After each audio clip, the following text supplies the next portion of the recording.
Okay, so we're now live on YouTube and the public stream. So I will commence the roll call for this evening's meeting. If members could just indicate when I call your name whether you're present. So Councillor Abbott.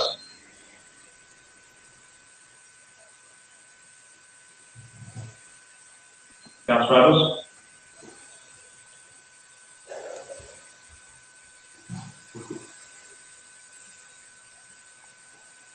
Councillor Abraham. Present. Councillor Archer. Present. Councillor Aurora. Present. Councillor Bailey. Present. Councillor Bass. Present. Councillor Bayman. Present. Councillor Fiona Bolt. Present. Councillor Olivia Bolt.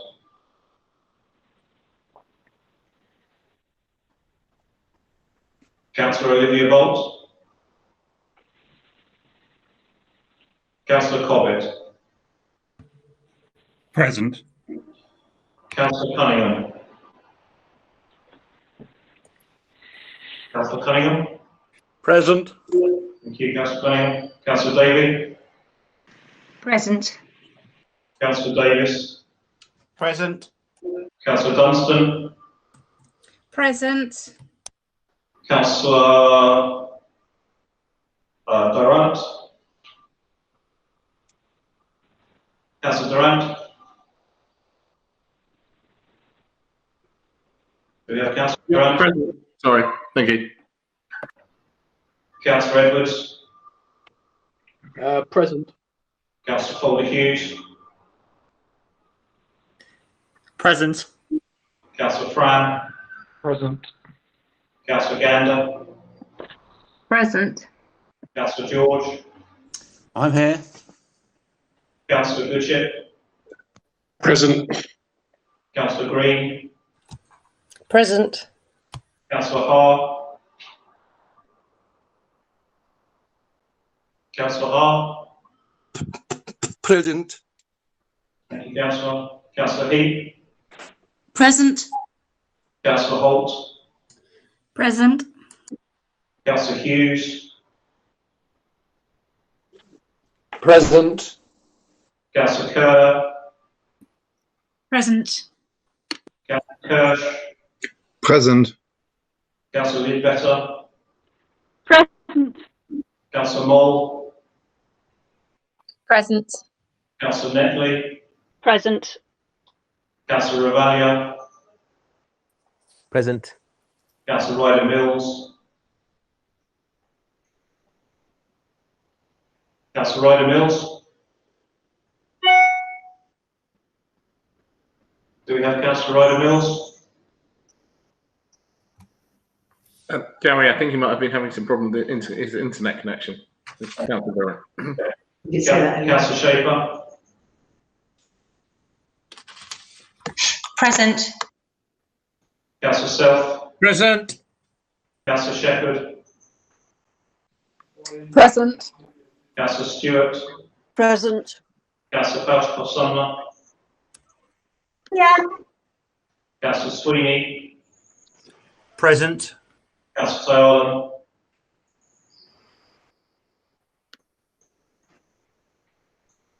Councillor Tyler.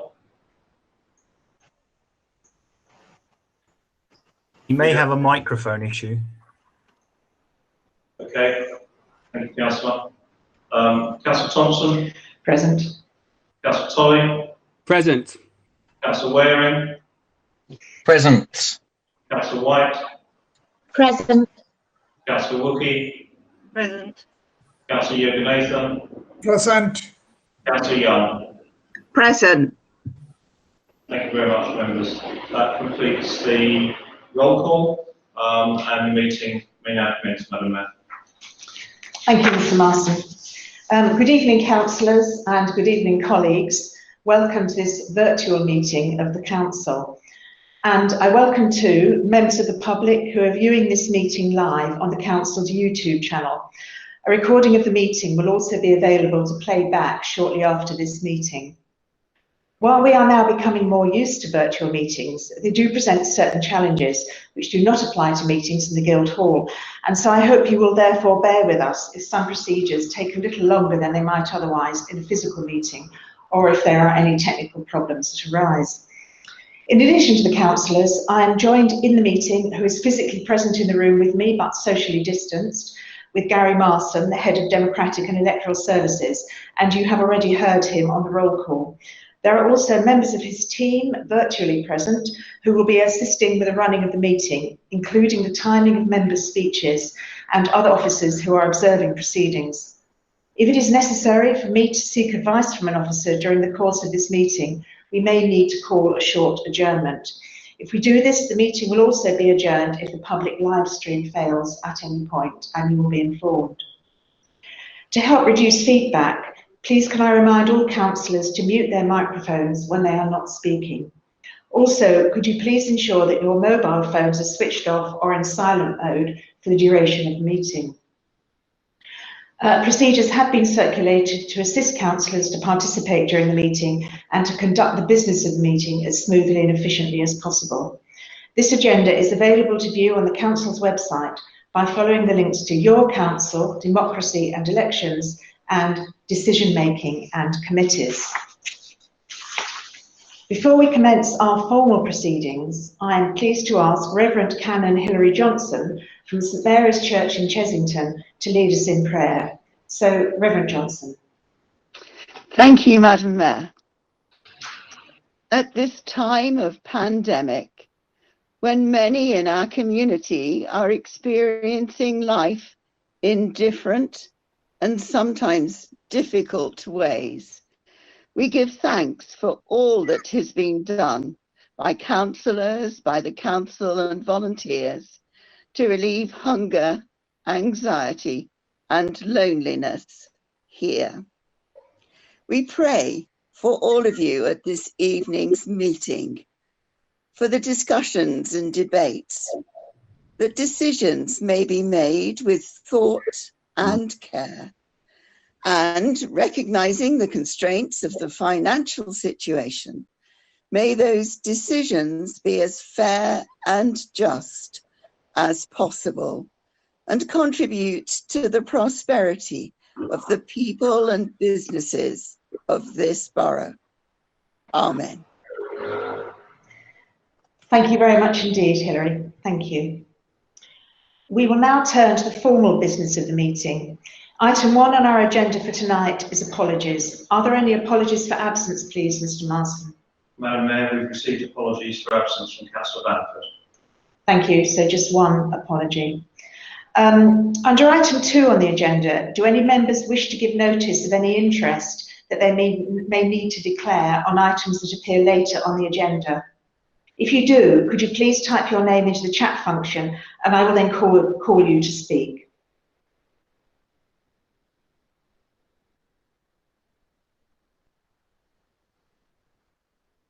No names have appeared, so I will assume there are no interests. Thank you. We will therefore move to the next item. Under item 3 on the agenda, the minutes, may I sign the minutes of the extraordinary meeting of the council held on the 19th of May 2020? Could you perhaps just give a thumbs up to indicate that you agree, please? If you disagree, could you put your name into the chat function? Okay, I will sign those later. What do you want to say? No. So we record the minutes as agreed, and I will sign those minutes later. Thank you.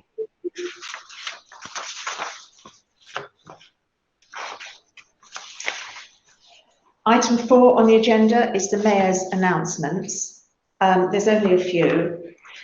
As you know, we have had to postpone 2 large Mayor's charity fundraising events, which were due to be held at the end of March, the Charity Ball and the Let Me Entertain You event to be held in the Rose. The fundraising committee is currently looking at whether these can be held later on in the autumn, or if not, next year. We are also now using Virgin Money giving for online donations, and we are exploring a number of virtual fundraising ideas, and more details will follow as soon as arrangements are finalised. Meanwhile, if anybody wants to undertake any personal challenges in order to be sponsored, please feel free. We've also changed the way we undertake mayoral engagements to adapt to the current circumstances, doing as much as we can virtually. I am currently speaking to various council-led COVID teams, and I've spoken to 3 today who are working so hard over the last 3 months on the borough's response to the pandemic, and I have been thanking staff and volunteers for their amazing efforts. I also recently had a virtual chat with staff and residents at Surbiton's Royal Star and Garter Home during Armed Forces Week, where I had the privilege of meeting a lady called Flo, who at 98 was absolutely au fait with Zoom and really happy to talk to me about her wartime experiences. I'm also delighted to announce that after the 4-week mobile mop-up project launched in the borough at the beginning of the year, that ran from mid-February, we're in discussions with Genuine Solutions UK to run the project again later this year over a longer period of time. Once again, we will be encouraging more unwanted or unneeded mobile phones to be reused or the parts recycled, with the Mayor's Charitable Trust continuing to benefit from the proceeds raised. More details will be available soon, and there will be a competition to design a piece of artwork using some of the older mobile phones which were donated in February. Thank you. We will now move on to item 5, which is petitions. We have received notice of 2 petitions to be submitted to the council this evening, both of which are being handed in electronically, and hard copies have also been sent in. The first is from Mr. Gaj Raghunathan. It concerns car parking on Burlington Road, New Malden, and we are informed that it contains 446 signatures when this was published. Mr. Raghunathan, welcome to the meeting. Would you like to present your petition, please?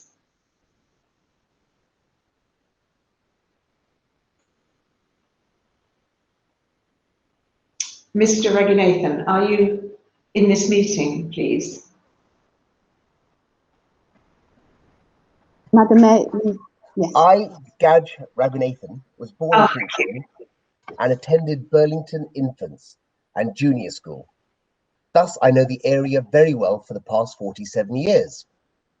A few weeks ago, without any consultation with the local businesses, new electric car charging points were installed on Burlington Road by removing 4 pay and display car parking spots. The removal of these 4 spots for customers in the post-pandemic era is exceptionally detrimental to the 26 shops in the parade and has hit income considerably in the few weeks since its installation. There are now only 12 car parking spots for customers of the 26 shops in the parade, 8 on one side and now only 4 on the other side as a result of these meters. There are 3 loading bays in the parade, and particularly the one outside Sumble Express isn't used as deliveries are dropped in George Road.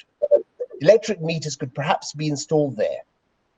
The parade has a large number of Sri Lankan and Korean takeaways and vegetable shops, where customers park typically for 10 to 20 1 minute left. Grab their items, and thus the electric meters with a minimum of 1 or 2 hours charging isn't appropriate in this area, unlike in the high street where it is appropriate because people do park for longer and shop longer. In addition, the pay and display meter that was previously on the handling side has been removed, which means customers now have to cross a busy road to pay and display. So I'd ask the committee, thank you for considering our petition, and we hope you consider relocating these electric meters elsewhere to give the 26 shops in the parade a chance for survival in this post-pandemic era. Thank you. Thank you very much indeed, Mr. Raghunathan. That was very clear, and thank you for bringing that to our notice. This petition will now stand referred to be dealt with in accordance with the Council's petition scheme, and I understand it has been handed in. You are welcome to follow the rest of the meeting on the Council's YouTube stream if you wish, or to leave if you wish. Thank you very much indeed. Thank you. The second petition is from Ms. Karen Rattray. I understand that a hard copy petition has attracted 163 signatures, and there is also an electronic petition currently open on the council's website. So, Ms. Rattray, are you in the meeting, please? Madam Mayor, council members, thank you for giving me the time to speak. I'm a resident of Cumberland House Estate, Kingston Hill. I speak on behalf of the residents of Cumberland House with regards to the redevelopment proposals of land within the Cumberland House Estate to present a petition which has so far reached 175 signatures since we started on Friday the 3rd of July. In addition, the online version went live yesterday. We are requesting that Kingston Council delay the current and rushed timetable for submitting a planning application for a 9-storey block of flats on the current parking area and green space at Cumberland House Estate. We ask this to allow for a proper consultation and a thorough discussion to be held between the residents and the council. We, the residents, feel the consultation should have taken place at a far earlier stage and definitely should not have gone ahead whilst the whole world is in lockdown due to the COVID-19 pandemic.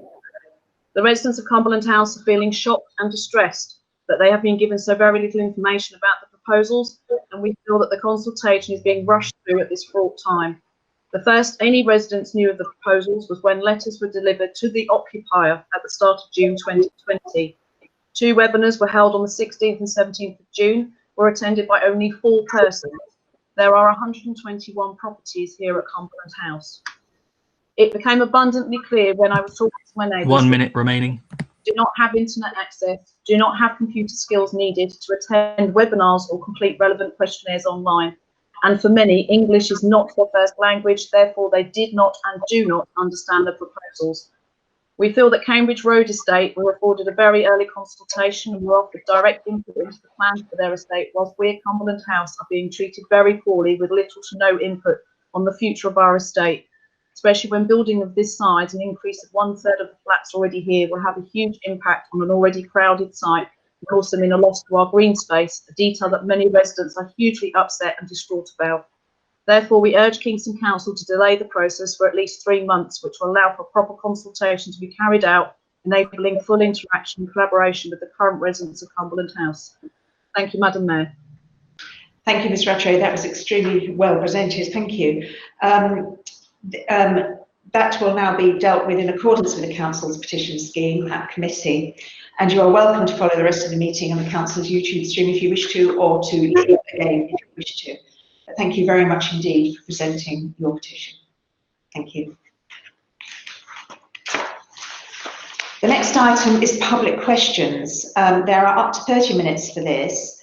We did receive 2 questions from residents. One has subsequently been withdrawn. There is another question. Is Mr. Andrew Gray present in the meeting, please? Mr. Bray? I understand that Democratic Services officers have been attempting to contact Mr. Bray most of the day, in fact, and have not been able to make contact with him. So as he does not appear to be in the meeting and we have had no contact, we will not be able to answer this question either. So hopefully Mr. Bray will be able to attend at a future meeting and ask his question. Thank you. The next item is item 7, which is the motion, which we have some late material. Has everybody had an opportunity to read the late material, please? Everybody's happy with that? Thank you. So I understand that Councillor Tyerland will move this motion. Is that correct, Councillor Tyerland?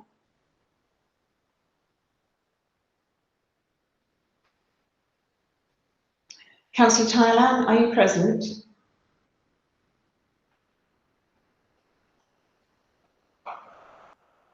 Right.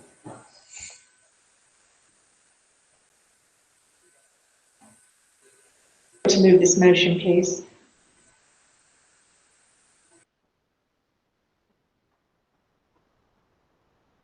Madam Mayor, it appears that Councillor Tyerland's having problems with his microphone. Councillor.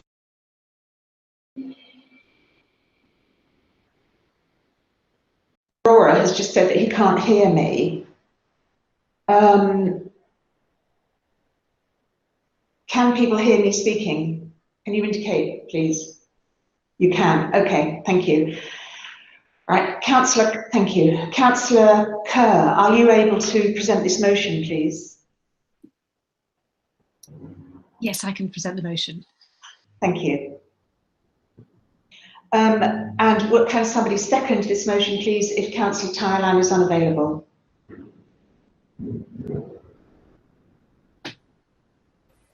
I'd be happy to second the motion. Thank you, Councillor Folder-Hughes. I have received requests in advance from Councillors Abbas, Abraham, Hughes, Hodgkov, Sumner and Tolley to speak on this item. Is there anybody else who would like to speak? And if so, could you type your name into the chat function now, please? So Councillor White wishes to speak.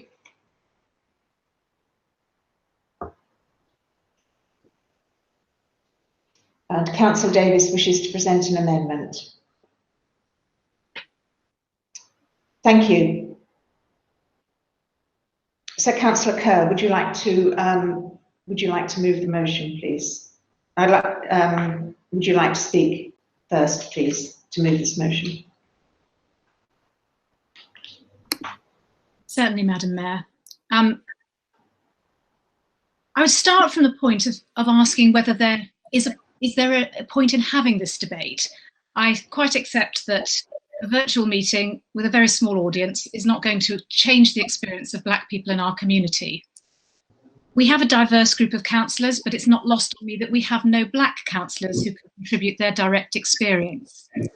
But Ty, who's been unable to speak, made a persuasive argument in saying we haven't achieved much by not talking about it. And the truth is, progress is never made by people who say, this is too big a problem, there's nothing I can do about it. Equally, progress isn't made by people who take the view that they aren't experiencing the problem or seeing it and therefore it doesn't exist.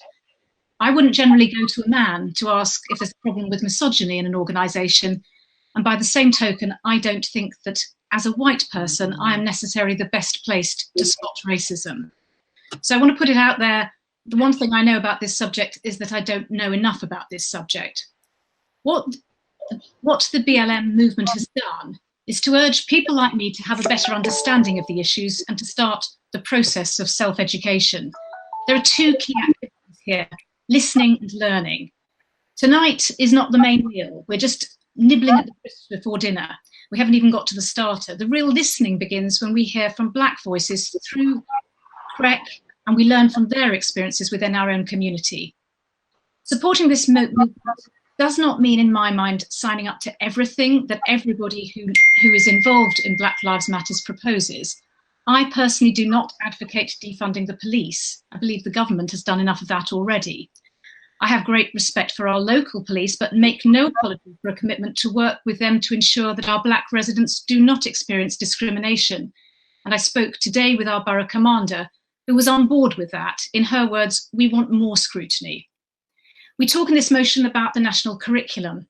The historian David Ollis-Oger records what was missing in his own education. The history of the British Empire, the chapter of our national story that would have explained to my classmates why a child born in Nigeria was sat among them, was simply missing. He recalls, as I do from my own history lessons, that Africa was only mentioned when the bits of Africa were passed back and forth between the European powers in peace treaties, like chips at a casino. The empire, the study of empire, is still not a core part of the national curriculum. So much that explains who we all are and how we came to live together is simply left unsaid. We also need to look at ourselves as employers. Recent research revealed that just 2% of chief executives in local government and the NHS come from Black or minority ethnic groups, despite making up 14% of the population. This council is an honourable exception to that, but we should not be complacent. The syndrome is referred to as the snowy white peaks, particularly referred in the NHS, where so many Black people work in frontline services, but so few of them are in senior leadership roles. In this council, we have raised the Black Lives Matters flag over the Guildhall, the only country, to the best of my knowledge, the only council in the country, to the best of my knowledge, to do so. We also have a Black chief executive, and tonight we are raising this issue. Does that mean we should be proud? Well, perhaps the opposite. It may be that we have to learn to be uncomfortable, that we need to become more aware of the discrimination in our midst. And this debate tonight is certainly not going to end racism in Kingston. But let's not forget that every voice raised against racism chips away at its power. I commend the motion.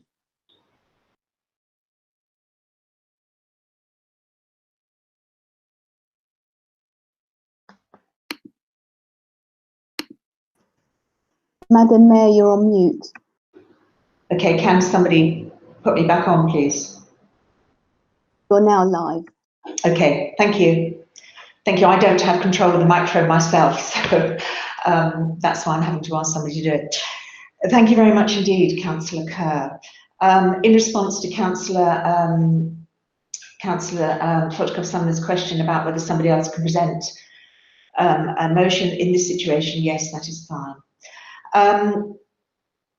Councillor Abbas, would you like to speak now, please?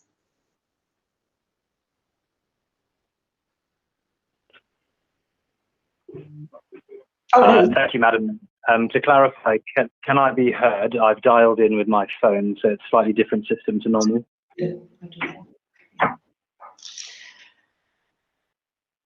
Hello? Hello, Councillor Abbas. I can confirm that we can hear you. Perfect. Thank you so much. He did second. Okay. I just need to ask Councillor Folder-Hughes, you're seconding the motion. Do you wish to speak now or reserve your right to speak at the end?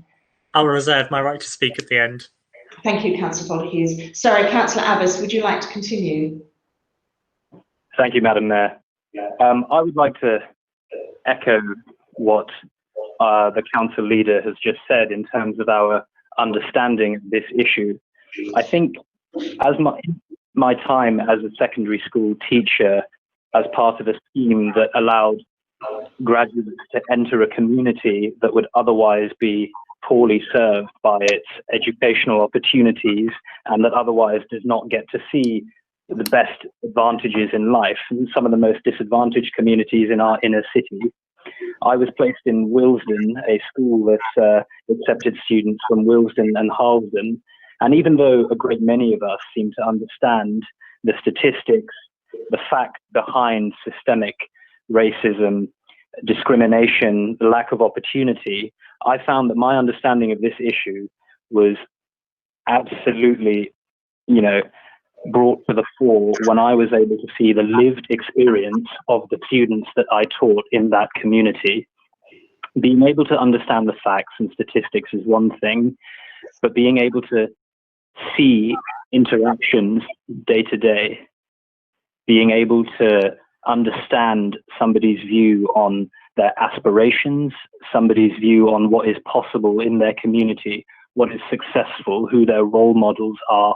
All of these things add up to an experience of life that is completely different to those of us who have a very privileged upbringing.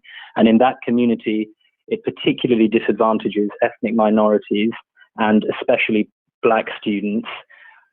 We tried as hard as we could in the curriculum to ensure that when looking at data and results, that no student was left behind, that no particular group was disadvantaged in any particular subject area. But even still, the results would always look.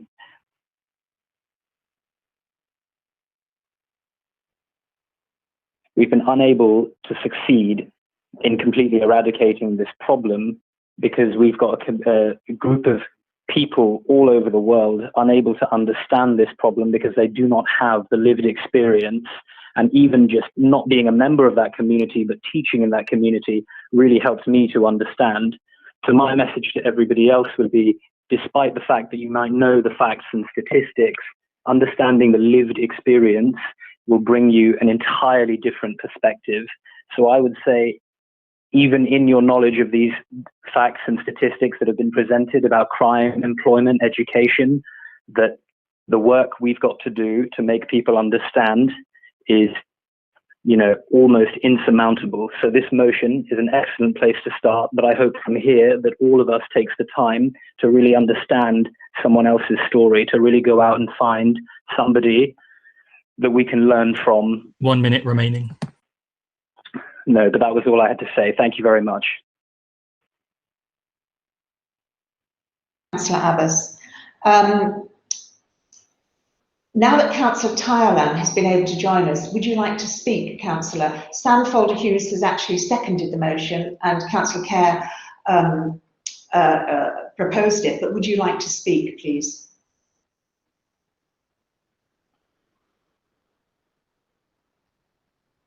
Councillor Tyerland?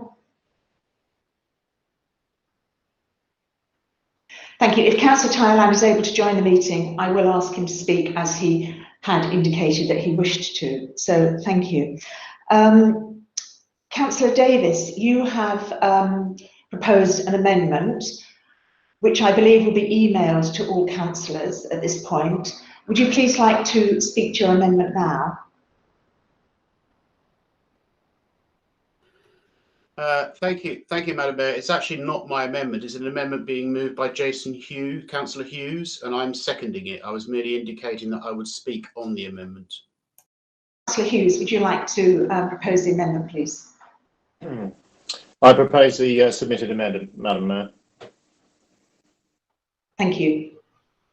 And Councillor Davis, you are seconding it. Do you wish to speak to the amendment, Councillor Hughes?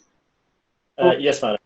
Okay, so you stick to it now, and then we will have a brief adjournment to allow members to read through their email and also to discuss it if necessary. So perhaps you would like to speak now. Thank you. Thank you, Madam Mayor. It would be fair to say that Conservatives and Liberal Democrats in this council rarely agree on many things. But one thing we can certainly all agree on is that as councillors, we want to see racism in 21st century Britain smashed out of existence, not just now, but forever. And in the spirit of this unity, I would like to speak this evening to our amendment. Councillors will see that we have scrubbed certain elements of this motion clean so that everybody can agree to it and we can avoid falling into divisive politics and being associated with a campaign that has some very murky undercurrents. With the issue of racial equality shining very firmly on all spheres of British public life at the moment, we have to take this amendment very seriously. This council cannot hammer a nail into the coffin of racism if we associate ourselves in a wholesale fashion with a divisive campaign, if we turn a blind eye to old prejudices and indeed indulge new ones, if we indulge in disseminating falsehoods about our police, and if we open the door to historical vandalism. Madam Mayor, the drafting of the current motion leaves a lot to be desired. It signs the Royal Borough up to the Black Lives Matter campaign without any regard to the fact that the very same campaign has deliberately failed to officially utter any statement condemning the unspeakable violence against police officers done in its name, nor has it said to condemn the activities of the cowardly thugs who marched under its name and despicably vandalised war memorials in our capital city, including attempting to burn the Union Jack on the cenotaph. The Black Lives Matter campaign brandishes its slogan, "Silence is consent." Well, silence is deafening in this instance. By their logic, Madam Mayor, we must conclude the campaign's nerve centre consents to hospitalising police officers.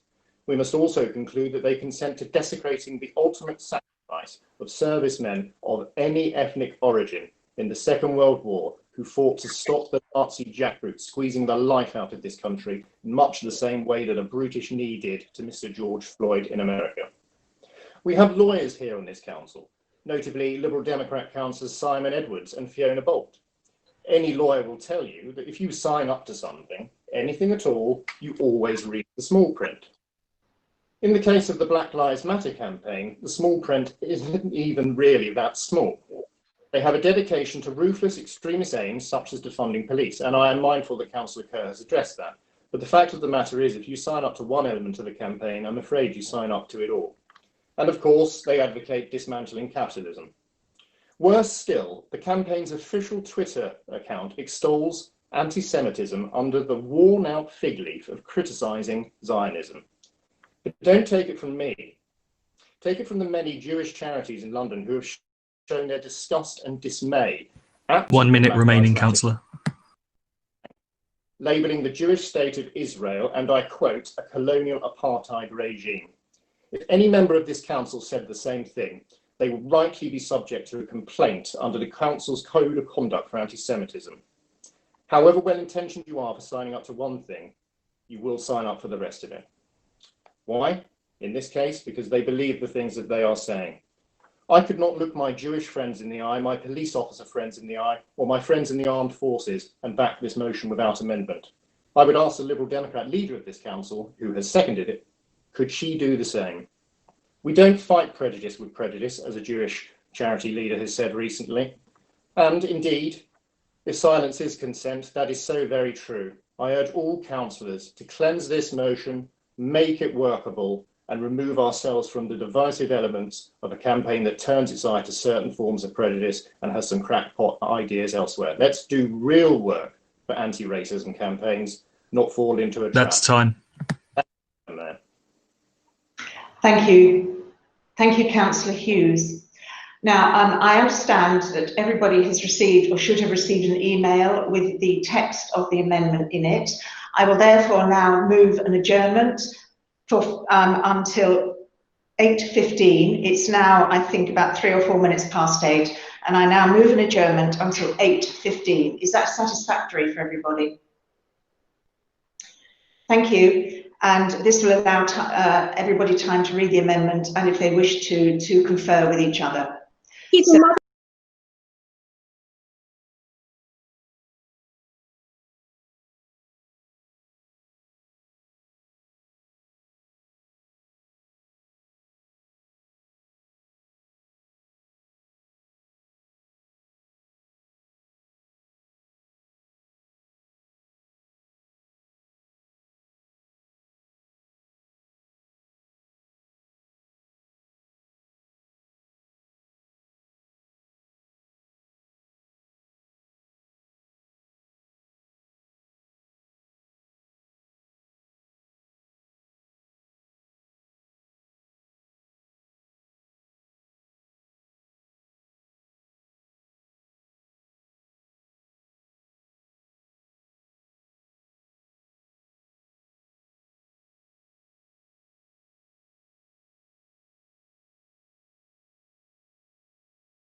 Looks like it's just you and me, Ian.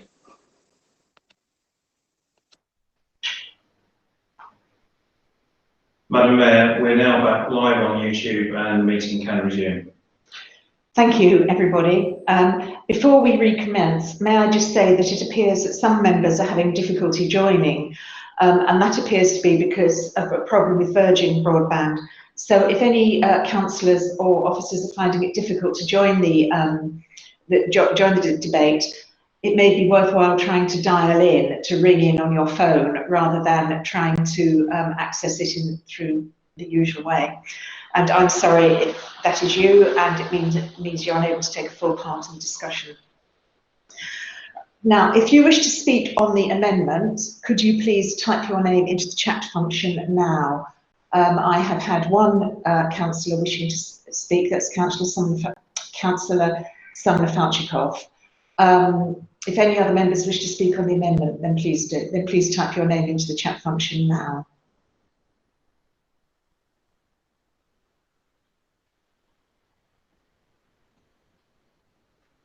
Thank you. Councillor Sumner-Falchikov, would you like to speak, please?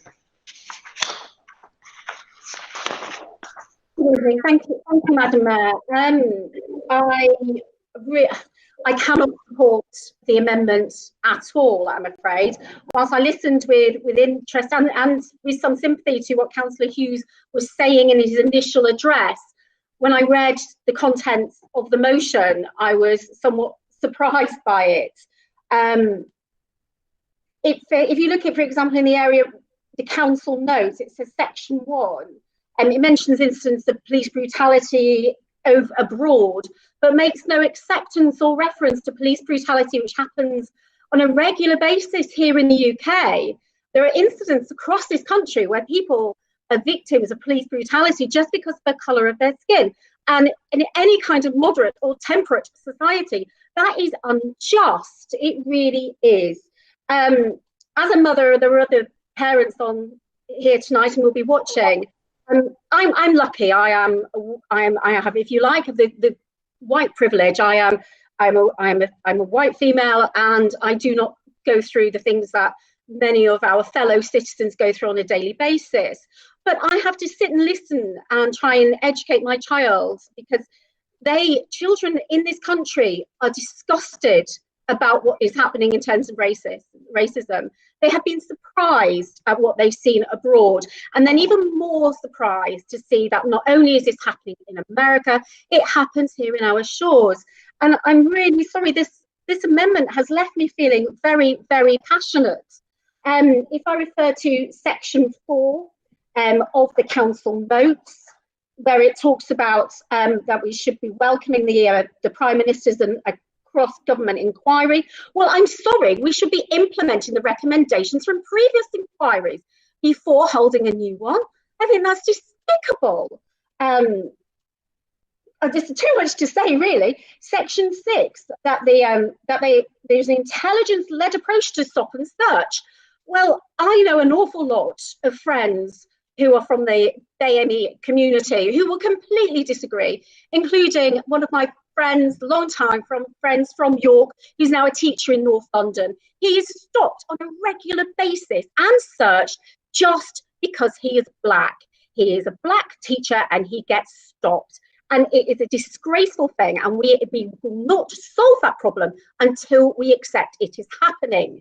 Without acceptance, we cannot move forward. So I'm sorry, I can't accept that. And the section about this council maintains that. I agree that all people are equal. We have to be. This is a fundamental principle of being on this planet. However, I feel that in discussing a motion about Black Lives Matter and recognising everything we've witnessed in relation to George Floyd, this motion should be concentrating on that point and issue. We've had previous motions which I have supported. 1 minute remaining, Councillor. Which talk about recognising and making sure we uphold the rights of people of different sexual orientations and cultures. I fully support that. But this is about Black Lives Matter. And I would urge Councillor Hughes and the other members of the opposition who are Conservatives to actually just read this. and make reference to, you know, sort of, we should all be nice and polite and have peaceful campaigns. Well, do you know what? I'm sorry, the members of the BMA community have been doing that for hundreds and hundreds of years. Where has it got them? Nowhere. And so now you're proposing that they should all be peaceful. Firstly, they're not violent. And secondly, with this whole nonsense about defund the police, there is no British petition to defund the police as Black Lives Matters. The petition is purely in the United States. If you read it, it talks about cities in the United States, not the British police. So please, can we stop making assumptions that every Black Lives Madam Matter Mayor, that's time. is about defunding the police? It isn't. Thank you. Councillor Sumner. Thank you, Councillor Sumner. I now have 3 more councillors have indicated that they wish to speak, and if you wish to speak, would you please type your name into the chat function as before. Councillor Folder-Hughes, please. Thank you, Madam Mayor. I have to say I almost wholeheartedly agree with what Councillor Sumner has said, so I'm just going to add a few additional thoughts on why I don't believe this amendment really covers the issue and really talks about the things that young people and people of colour, and specifically Black people in our borough, have been campaigning about. I don't believe that a motion about Black Lives Matter, about the situation that our country is faced in with regard to anti-Black racism, can adequately address anti-Black racism when it doesn't specifically mention anti-Black racism. I also believe that it's wrong to say that the Black Lives Matter is a homogenous, discrete movement with discrete prescriptions for how the problems that it raises can be tackled.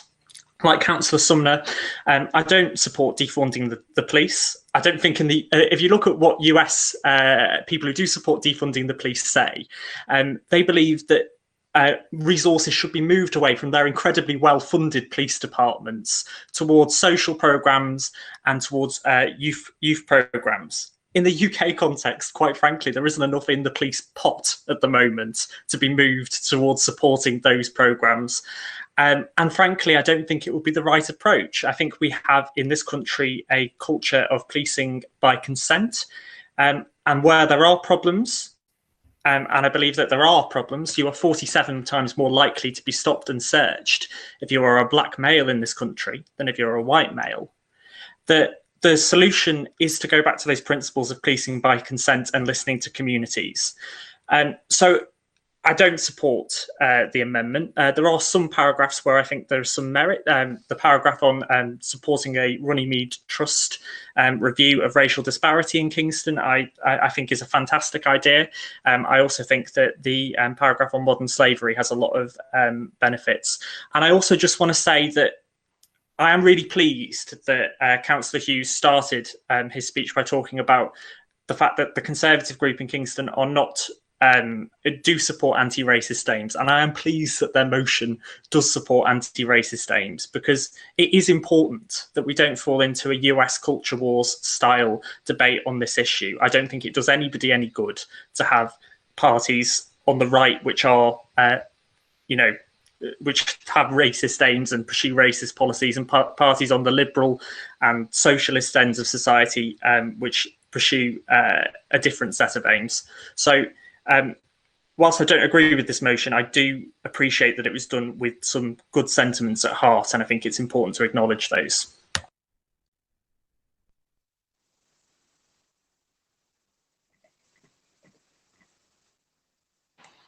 Thank you, Councillor Folder-Hughes. Councillor Cobbett, please. Thank you very much, Madam Mayor.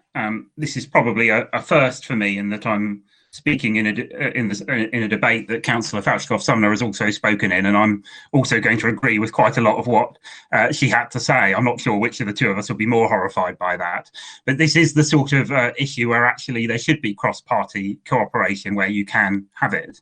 And I accept, very much like Councillor Folder-Hughes has said, that I completely accept that where Councillor Hughes and Councillor Davis and the other Conservative councillors are coming from, that they are wanting an outcome that is an equal society where we don't see racism. I don't doubt for a minute that that is the outcome they want. and that's what they genuinely believe. Where I think I part company from them somewhat is that I don't believe that their amendment sort of recognises the scale of the problem, or that the actions within it are sufficient to address the problem. A lot of the motion, there's lots in the motion I don't disagree with, and there's actually lots that replicates the motion that it seeks to delete and replace that the administration has put forward around needing to listen and work with our black staff, and to have some metrics across the council about our own performance on these issues, and some of the engagement around the police. There's a lot that duplicates. But I do think it relies heavily on the status quo, and it also relies heavily on basically government action, and basically trusting that the government can sort of just do the right things and sort this out. Now, of course, in one sense, it's not surprising that the Conservative group would have more faith in a Conservative government than perhaps I do. But I do think there is a serious problem with how the government's been addressing these issues, because there's been an inquiry after inquiry about different issues of how black communities in Britain face discrimination, and successive prime ministers keep launching a new inquiry without having actually seriously implemented or addressed any of the findings from the previous ones. So I think there's questions to be answered on that, but I also think it's naive to think that actually the state on its own is going to provide the answers. I mean, equal rights for people through history in Britain and anywhere else haven't been won because people have written sort of nicely worded letters to the people who hold power, and their conscience has got the better of them, and they thought, oh well, now you've written to me, I'm actually going to change the way that power is dispersed in the country. Actually, it's protest movements and campaigning is a key part of how that's achieved. And whilst I don't object to a certain amount of what's written in the motion, I do object quite strongly to the idea that was put forward in the opening speech, that somehow that everyone who signs up to the broader Black Lives movement and supports its aims is somehow associated with some of the negative and unacceptable comments that Councillor Hughes referenced. I think that is a regular trope that's used to kind of trash protest and campaign movements, on a whole range of issues. That 1 minute remaining, Councillor. The Daily Mail or the Daily Telegraph sees that 3 people from the Socialist Workers were on a protest march about a local park, and then decides that everyone who wants to save their local park also wants to abolish capitalism. I don't think the many New Malden residents in the area that I represent that took part recently in a peaceful event for Black Lives Matter believe any of the are anti-Semites or want to abolish capitalism or any other things that were referenced, and we shouldn't fall for the trap of saying that because someone has said that, claiming to speak for that movement, that is what the movement is about. And I do think there is the original motion that we proposed addresses and sort of realises more of the anger that is out there, and accepts that actually what we're doing isn't sufficient, and that we're going to have to do things that make us quite uncomfortable to really address the concerns that many of our black communities have. And that's why I would myself not support the amendment and support the original motion. Thank you. Thank you, Councillor Cobbett. Thank you. Councillor Ryder Mills, please. Oh, sorry, no, Councillor Davis next, please. Councillor Davis, you wish to speak. Thank you, Madam Mayor. I've sat through quite a few council meetings, obviously not too many in my shed, but there's 2 that always spring to mind whenever I think of important debates that we've had in the council chamber, although I really don't believe this is necessarily the right forum, as the leader has already said this evening. The two meetings that spring to mind were actually, and it's quite fortuitous it's today, because it was about 10 days after the 2015 bombings that took 52 lives in London, which of course is commemorated today. And we met then and had a long discussion about many issues, including this one. The other meeting I remember was actually on the 9th of September 2001. And yes, I have been in and out of the council long enough to remember that as well. That was a full council meeting that evening that we actually cancelled because of what had happened. We didn't meet that night. Believe it or not, there were 6 motions for debate that night. 6. We used to debate that many. And one of them was on racial equality at that time. In the 2015 meeting, I distinctly remembered, I went and pulled it off the record today, a speech which the then leader of the council, Lib Dem, gave at that time. And he said one thing I'm absolutely certain. We must not, as a group of community leaders with political responsibility, allow the bombers to fragment our society, because that is what the bombers most want. They want to set up a situation in which we look at one another with suspicion instead of looking at one another for support. That we look to what divides us instead of looking to what joins us together. And what is most important in all of this is the common humanity we have, not looking at our differences. Our role as councillors is to bring all our community together, as we must in all things we do, and find bridges with those communities. Now, as I say, I don't often agree with the words of the leader of that time, but today, I mean, we meet now in the shadow, not of a terrorist event, obviously, but we do meet in the darkness of a pretty horrid disease that continues to stalk our lives. And I don't mean COVID, I do mean racism. But this is an issue where, for all of us, it doesn't matter who you are, whether you're a black leader of the local authority or you're the white working class boy who's now sits at the bottom of the educational table in terms of achievement. And I do think that actually we need to look to all of us as to how we actually change the debate. And this is part of the problem I had when talking to my fellow councillors about the motion that's been put tonight. I mean, it's pretty badly drafted, the original motion, and it actually doesn't, again, do very much. There's lots of lobbying, there's lots of giving support, there's lots of working with, and, you know, that which are all fine things. But even as I look back at those times when we had motions about this in the past, we talked about getting things 1 minute done. remaining, councillor. Thank you. So I ask you not to keep debating these issues and actually do something. And that's what I'm hoping some of our amendment does. And I think it's important that we go out and engage with things like the Runnymede Trust, as we have done in the past, so that we can understand better what we can do as a council. Because this doesn't tell me what we can do as a council to make the changes that I hear so many of you this evening talk about. On two actually specific things, I do support stop and search. It's worked in starting to tackle knife crime in London, and I think that's important. And I also have spoken to the borough commander. I spoke to her last week when this motion came out just to see what her view was. And she was pretty horrified, if I'm honest with you, to hear that this is the view of the council, that we feel that we want that stop and search is not done on the reasons that they are giving. And I think that's one of the issues I want us to address. I equally don't believe it's time to spend a lot of time running around talking about statues and road names. I really don't believe that's a problem. I'd much rather we address the London living wage, Madam Mayor, that's time. Which we spent time on. So this is a sensible proposal to amend the motion to make it more coherent, and I hope you will support it, but it sounds like you won't. Thank you, Councillor Davis. Thank you. Councillor Ryder-Mills, please. Thank you, Madam Mayor. I hope I'm being heard. And I wish I came in at the end of what Councillor Falchikoff-Sumner was saying. I wish I'd heard it all, because what I heard made a lot of sense. And also she got it right on the length of the adjournment, because it took me far longer to get back in than obviously it did her. The point that I'd like to pursue is wondering whether Councillor Hughes actually signs up and is in agreement with every single line of Conservative policy. That's certainly not this with me. There are plenty of bits of Liberal Democrat policy which I have difficulty with, but a broad range of views is very common within parties' policies.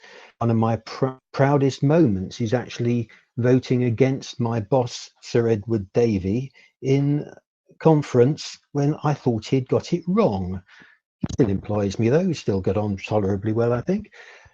So I don't think it's right to say that we have to sign up with every single dot of any policy or any movement or anything. What I do know is I believe that CREC have, Kingston Racial Equality Council, fully support our motion, and I would not like to let them down in any way, shape or form. So no, I'm going to stick with the motion that we've got, albeit we might amend it slightly. Thank you. Thank you, Councillor Ryder-Mills. No other councillor has indicated they wish to speak, so I will now pass over to Councillor Kerr. Original motion, please. Thank you very much, Madam Mayor. I'd just like to reiterate the thanks of my colleagues on the Liberal Democrat side for this amendment. We absolutely accept it in the spirit of improving race relations in our borough, and I think on that we are united. The premise of some of this is that if you sign up for one aspect of the Black Lives Matters campaign, you sign up for it all. I do not agree with that. I think we have been clear that we are not arguing. I am certainly not arguing for the defunding of the police. Councillor Davis has said that when he spoke to Sally Benatar, the borough commander, she was horrified. I'm surprised to hear that, because when I spoke to her, she was very supportive, both of the motion and of the sentiment behind it. She said that we need more scrutiny, and she said that we know that we need to listen more. And I said to her, well, that's exactly how we feel. We think this is about listening more. One of the reasons, as Councillor Ryder-Mills has just mentioned, that I would insist that we stick with our own motion rather than with yours, is the view of Kingston Racial Equality Council, of John Azar, who is fully supportive of our motion. He, I think, would also be surprised at your view that Sally Benatar would be horrified. He works very closely with her, as you know. Only last night they met at the Kingston Police Independent Advisory Group. The two sides are speaking together. All our motion is requesting, is asking, is that we work to continue to prevent discrimination against our Black residents. And that's not something the police have any difficulty in agreeing to. The one aspect of, well, there are two aspects of your motion that we absolutely applaud. The concern about modern day slavery, we support, but this is something that we have already signed up to in support of the GLA framework. The question about the rerunning the Runnymede scorecard, absolutely, we agree to that. And I would like to adopt that aspect of your amendment into the substantive motion. Thank you very much.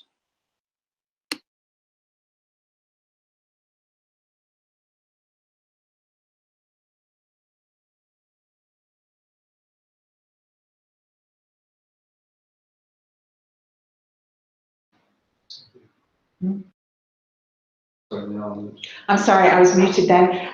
Councillor Hughes, would you like to speak as you propose the amendment, please?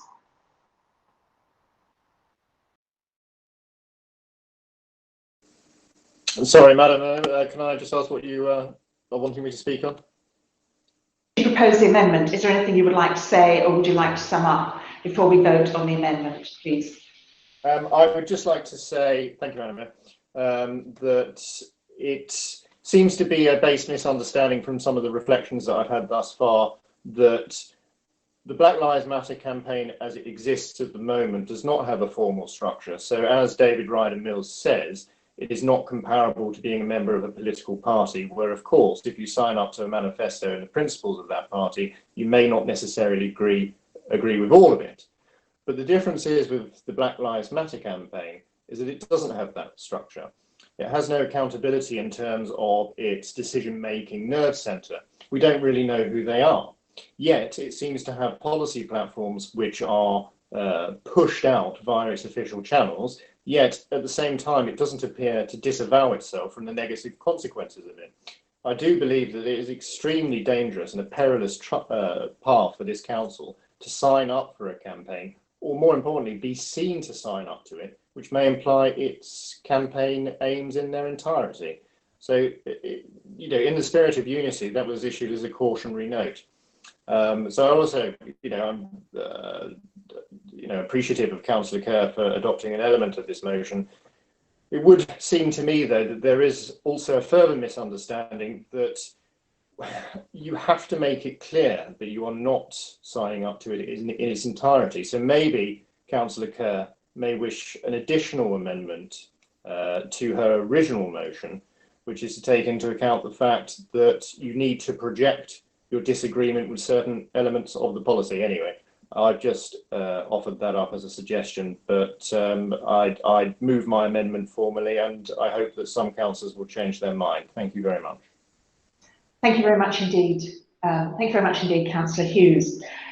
So we will now move to voting on the amendment. So this is the amendment we are voting on, and this will be done by roll call as it was last time. So Mr. Marston will read out your names, and you are asked to reply for, against, or abstain. And this is voting on Councillor Hughes's amendment. And after that, we will vote on the substantive motion. So after that debate. So Mr. Marston, would you like to conduct the vote, please? Thank you, Madam Mayor. So I'll now call out members' names in alphabetical order. Councillor Roberts, you indicate whether you are for, against, or abstain in respect of the amendment.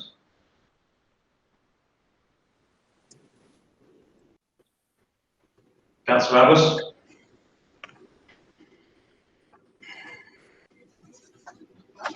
Councillor Roberts. We have no vote recorded for Councillor Roberts. Councillor Abraham. Against. Councillor Archer. Against. Councillor Aurora. For. Councillor Bailey. Against. Councillor Bass. For. Councillor Bayman. Against. Councillor Fiona Bolt. Against. Councillor Olivia Bolt. Against. Councillor Cobbett. Against. Councillor Cunningham. For. Councillor Davey. Against. Councillor Davis. For. Councillor Dunstan. Against. Councillor Durant. Against. Councillor Edwards. Against. Councillor Folder Hughes. Against. Councillor Fran. For. Councillor Gander. Against. Councillor George. For. Councillor Goodship. Against. Councillor Green. Against. Councillor Farr. Councillor Hart. Against. Thank you, Councillor. Councillor Heath. Just so she's left. Councillor Heath. Sorry, against. Councillor Holt. Against. Councillor Hughes. For. Councillor Kerr. Against. Councillor Kirsch. Against. Councillor Lidbetter. Against. Councillor Moll. Against. Councillor Netley. For. Councillor Ravaglia. Against. Councillor Ryder Mills. Against. Thank you, Councillor. Against. Councillor Shaper. Against. Councillor Self. Against. Councillor Shepherd. For. Councillor Stewart. Against. Councillor Felchcroft-Sumner. Against. Oh, sorry, Councillor Felchcroft-Sumner, can you repeat that? Against. Thank you. Councillor Sweeney. Against. Councillor Tyler. Councillor Tyler. We have no vote recorded for Councillor Tyler. Councillor Thompson. Against. Councillor Tolley. Against. Councillor Waring. Against. Councillor White. Against. Councillor Wookey. Against. Councillor Yoganathan. Against. Councillor Young. Against. Thank you, members. Madam Mayor, we have 9 members voting in favour of the amendment and 36 against, with no abstentions. Thank you. So we have 9 members voting for and 36 against, which means that the amendment is not carried. We will now proceed to debate the original motion. Councillor Kerr presented it, and we would now like to move to the next speaker on the list who wished to speak on the substantive motion, and that was Councillor Abraham, please.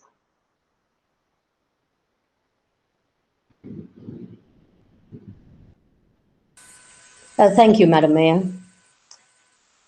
The Black Lives Matter movement is not about removing statues, plaques, or street signs, but a movement or a campaign against racism in all its form. Racism is inherent in the human nature. Sadly, and all too common, we are reminded of this fragility and often the narrow-mindedness of humans when we see injustice of any kind, especially the brutal killing or subjugation of any human being in our society based on the color of their skin, race, religion, or ethnicity. Racism is an aggressive attitude to retain control and power over those who are less powerful and more vulnerable. Institutional racism has thrived where there is no collective will or strength to change this behavioral attitude. We need to bring an end to institutional racism. This attitude of crippling inequality makes it much harder for an individual to succeed in life based on their merit and talent. Sometimes individuals can make a difference in the world if they believe strongly enough that their voice should be heard and they find the right platform to express themselves. By coming together as a community, my hope is that we can move forward and grow in understanding, supporting those who believe in equality and providing opportunity for everyone. I also believe recognizing what our strengths and our weaknesses are. They form an essential part of the learning process. As we come together as a community, we should not hold back through notions of perceived fear or apathy. We as a society must move forward together with a united purpose. We as parents and alongside schools can do a lot to change the way children think. EDI should be added into the school curriculum from primary to senior school. The problem we face here is there's too much of talk and less action taken. We must not join the bandwagon. So if we want to change, then we need to be committed to make the change, and let us start today. We all can start by educating ourselves and our children at home. There are so many examples we all possibly have heard or seen on the YouTube channels. Have we for one moment thought of how we can bring about change? I hope that all those listening to this motion today will come forward and think about how to make a difference so that justice and fairness can be experienced by all in equal measure. We cannot change history. 1 minute remaining, Councillor. But what we can do is to accept that we all live in a global world. The color of your skin or where you originated from, whether decades ago or hundreds of years ago, does not matter. Everyone must be looked at equally as one human race. So we start now with the commitment to fight this evil out of our society and to teach our children to see others as their equals. We need to look at this with fresh eyes and renewed purpose. And I hope this motion helps us to think. As a nation, we're the first country to bring slavery to an end in 1833 with the Slavery Abolition Act. It took time and resolve to make this happen. I hope that we as a borough will now make a change to do something about this in a positive way. We need to root out this evil in all our institutions by education and training. As a borough, we are fortunate to have CRAC, an organization that can help us bring about these changes in the motion. We must invoke a real change in our That's time, Councillor. And subscribe to certain ground rules so that we can achieve change. We all have an individual and collective responsibility to bring this change today. Thank you, Madam Mayor, and I'll support this motion. Thank you.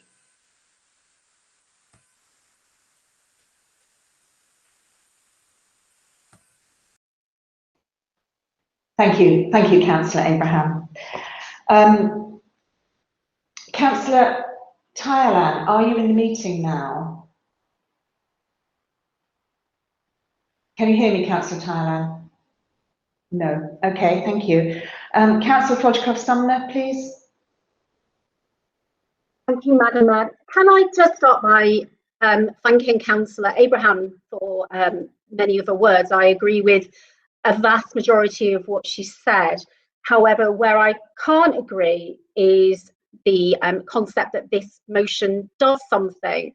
I don't think it does. I certainly don't think it does enough. I think what's happened in America, and particularly with the murder of George Floyd, just to mention just one, is a moment which hopefully would change all our lives. And as I spoke earlier, I think our children and our young relatives view this in maybe a different way that we do. And I'm sat here as a parent, and I don't want my child turning around in 10 years' time talking about racism in the way that we have to talk about it now. I don't want to be sat there and him asking me, what did you do, mummy, when this happened? What changes did you try to bring about? I think we would all, everyone here agrees that racism is abhorrent and evil. I think where we differ is on the argument about how do we try to do something about it. And as you all know, I did write to all councillors and the mayor regarding changing the name of the Queen Anne Suite to reflect her historic part in slavery. I think it is something which we really,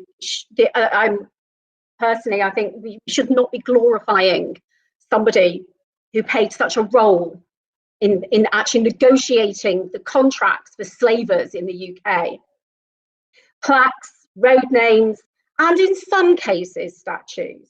They're iconry which represent a behaviour and an ideology that is evil and should have been consigned to the past hundreds of years ago, but we still face it.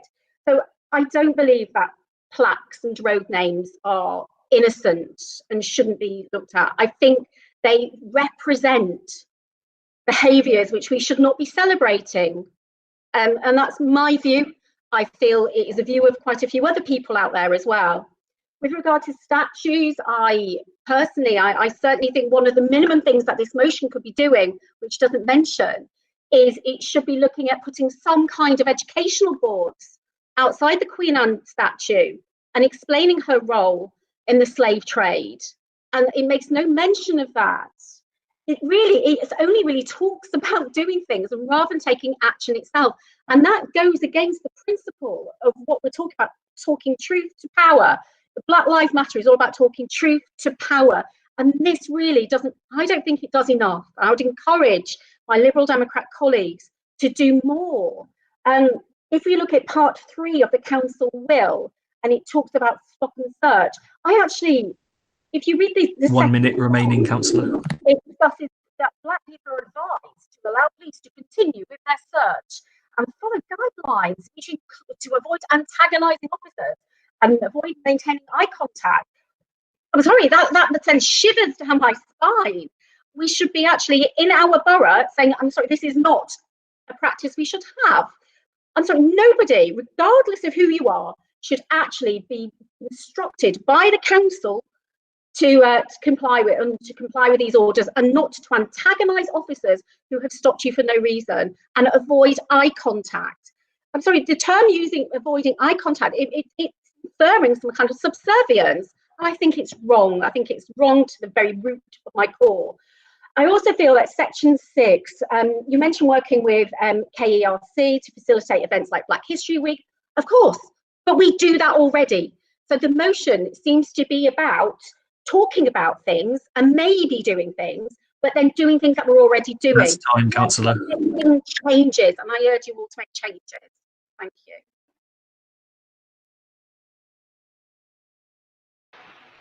Thank you, Councillor Sumner. Councillor Tolley, please. Thanks, Madam Mayor. There's been frustrations about having these meetings virtually for a while, and one of the shames, I think, is that tonight would have been something really positive to bring in the local community more.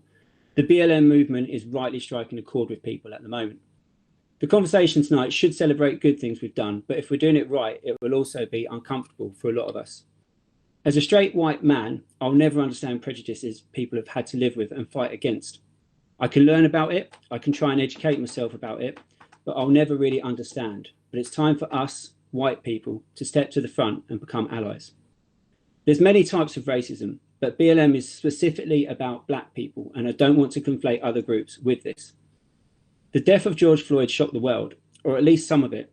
In reality, unfortunately, some people weren't shocked, merely angered more. The Black Lives Matter campaign is one that has been sickeningly necessary for years, a reality as black people across the USA are being killed by American police, killed by the people there to serve and protect.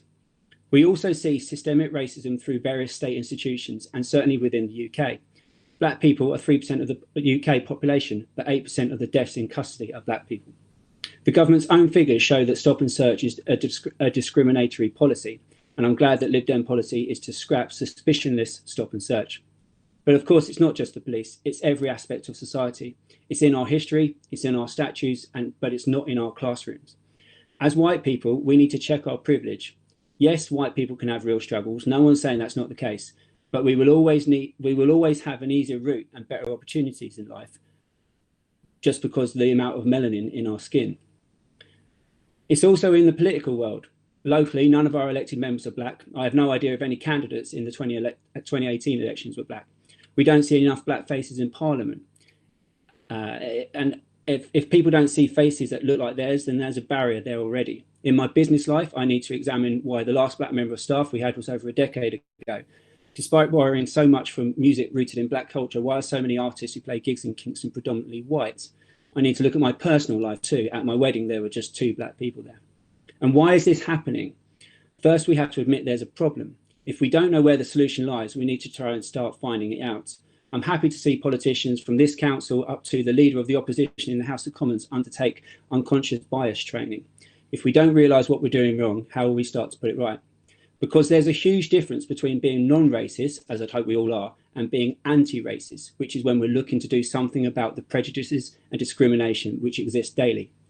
I've nothing but respect for the work of CREC, notably John Azar, Prabha and Ty, and thank God they're there. But periodic knocking on the door of CREC isn't enough. We need a conscious shift in our unconscious thinking to open the doors for others, to smash any glass ceilings, and to be the allies we should aim to be. I look at our past and our present and I'm sad. Yes, there's been great strides, but we're so far from where we need to be. But as I look to the future, I have real hope. I've been so impressed and inspired by predominantly younger people in Kingston and the wider borough who organise local BLM protests on top of the national events. Not only a passion, but an understanding and teaching too. I hope we can provide a worthwhile series of events when we come to activity around Black History Month. I got into politics to be a voice for those who don't get heard, so I'd like to read what Amanda from Solidarity Kingston said today. As the Black Lives Matter movement has gained more and more momentum, the time for change is so very close. The youth of Kingston is so multicultural, and all of the races should be represented for our future to be brighter in the borough. Education is key to achieving this goal for present and further generations. Education is key, not just in our schools, but by learning ourselves too. All lives matter can only be true when Black lives matter. To our Black friends, we see you. To white people, let's step to the front in this campaign.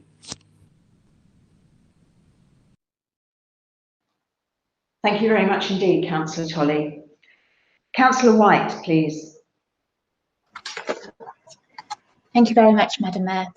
I won't begin to try to match the eloquence of this evening. I just wanted to respond ever so slightly about certain things that we are doing already. The Youth Offending Service Management Board has made disproportionality their strategic priority for the next 3 years. This is a collaboration of police, of council and all the multi-agency partners, and they will be challenging and holding to account the youth justice system. So I just wanted to give you one very small example of how we can and are taking a little bit of action. Thank you. Thank you very much indeed, Councillor White. Councillor Thailand, can you hear us? Councillor Thailand, are you in the meeting, please?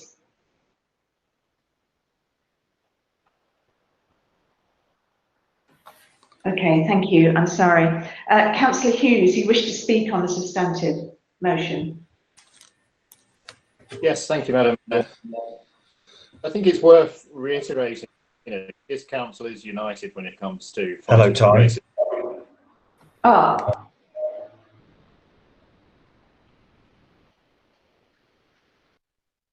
Shall I continue speaking? Yes, please continue, Councillor Hughes. Yeah, as I say, there's obviously unity of purpose and principle here. This is to be celebrated, and you know, this is actually a positive debate, I believe. So I would repudiate any assertion that it isn't. But I'm particularly troubled by the passage in the substantive motion concerning the advice that black people are given when they are stopped and searched by police, including the eye contact element. I think it's pretty important that when you make such a suggestion in a motion that's being decided by the Royal Boroughs Council, that this is actually cited properly so that we can all check it and give it the extra scrutiny that it needs. It would be absolutely unacceptable if that is the advice given to black people in circumstances of being stopped and searched, and I think we could all decry that. So let's actually find out where that's come from. We have been assured by the police that stop and search powers are executed on intelligence-led basis. If we start second-guessing assurances that are given to us by the police, I fear we will undermine them. If you look at the great strides that the police force and police service, rather, in this country have made since the Macpherson inquiry and all of the findings that have come out subsequently, it is doing its absolute best. There is a way to go, obviously, and I would like to see that probably reflected in this motion. Otherwise, it runs the risk of being predominantly negative, and we really don't want that on such a sensitive topic. I'm a little bit concerned by the final point in the motion concerning statues, when it says on public land in the 21st century. Well, I'm a bit suspicious about that. I get the impression that we would be taking a view about what we think at the time to be fit for the 21st century. The point of statues is that they are a mark of the past. If we start rewriting the past, then you control the future, and that to me seems to be a fairly totalitarian outlook. So let's have a very, very careful look at that. Councillor Falchkoff-Sumner has said that, you know, she would like to see the statue of Queen Anne removed on the basis of her connections to slavery. Would she therefore like to see a statue of Sir Winston Churchill removed, if there was one in the Royal Borough, on the basis that he may have held views which are considered in the current time to be racist and prejudicial, because modern day perspectives on that have changed? Would she like to see that? Likewise, would she like to see war memorials which inadequately commemorate the active personnel at the time who may have given their lives irrespective of their ethnic origin? So these are serious questions, and we could set a very dangerous precedent. I would also urge the administration Liberal Democrat group to amend its recognition of rage in the beginning. We shouldn't recognise rage, we should recognise outrage. Rage is a negative thing. People may feel rage, but let's call it 1 minute outrage. remaining, Councillor.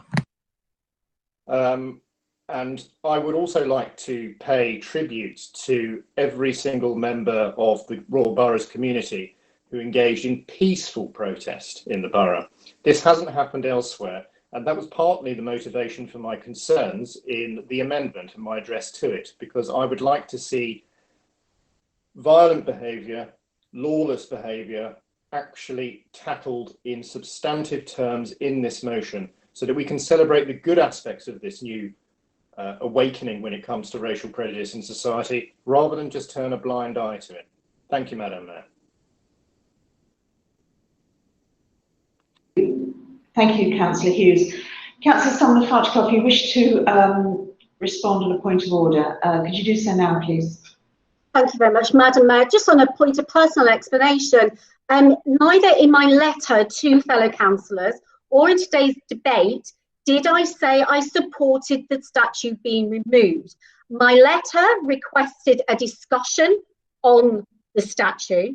I've personally said in today's meeting that I feel that we should at least have some educational boards outside to explain Queen Anne's relationship with slavery. Now, my 10-year-old son thinks that the statue should be removed, but he's 10.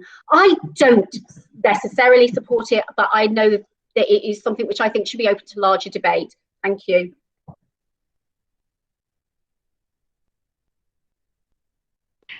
Thank you, Councillor Sumner. Councillor Tolley, can I ask if the point you were going to raise related to something personal that needed to be refuted by you, or was it, or not, basically? Not personal, but an untruth was just said there. But I don't know if we just let that lie. Really, allow that. I'm sorry. Thank you. But we have noted your comment. Thank you. Councillor Tyerland, can you now hear me, or is somebody able to read Councillor Tyerland's speech because they have received it on email? I believe that might be the case. Councillor, sorry, Mayor, I've just received Ty's speech by email, so I'd like to just take a few moments to read it out.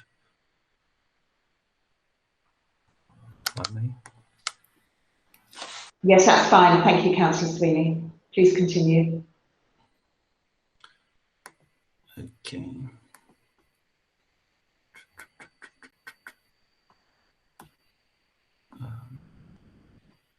Just lost it now.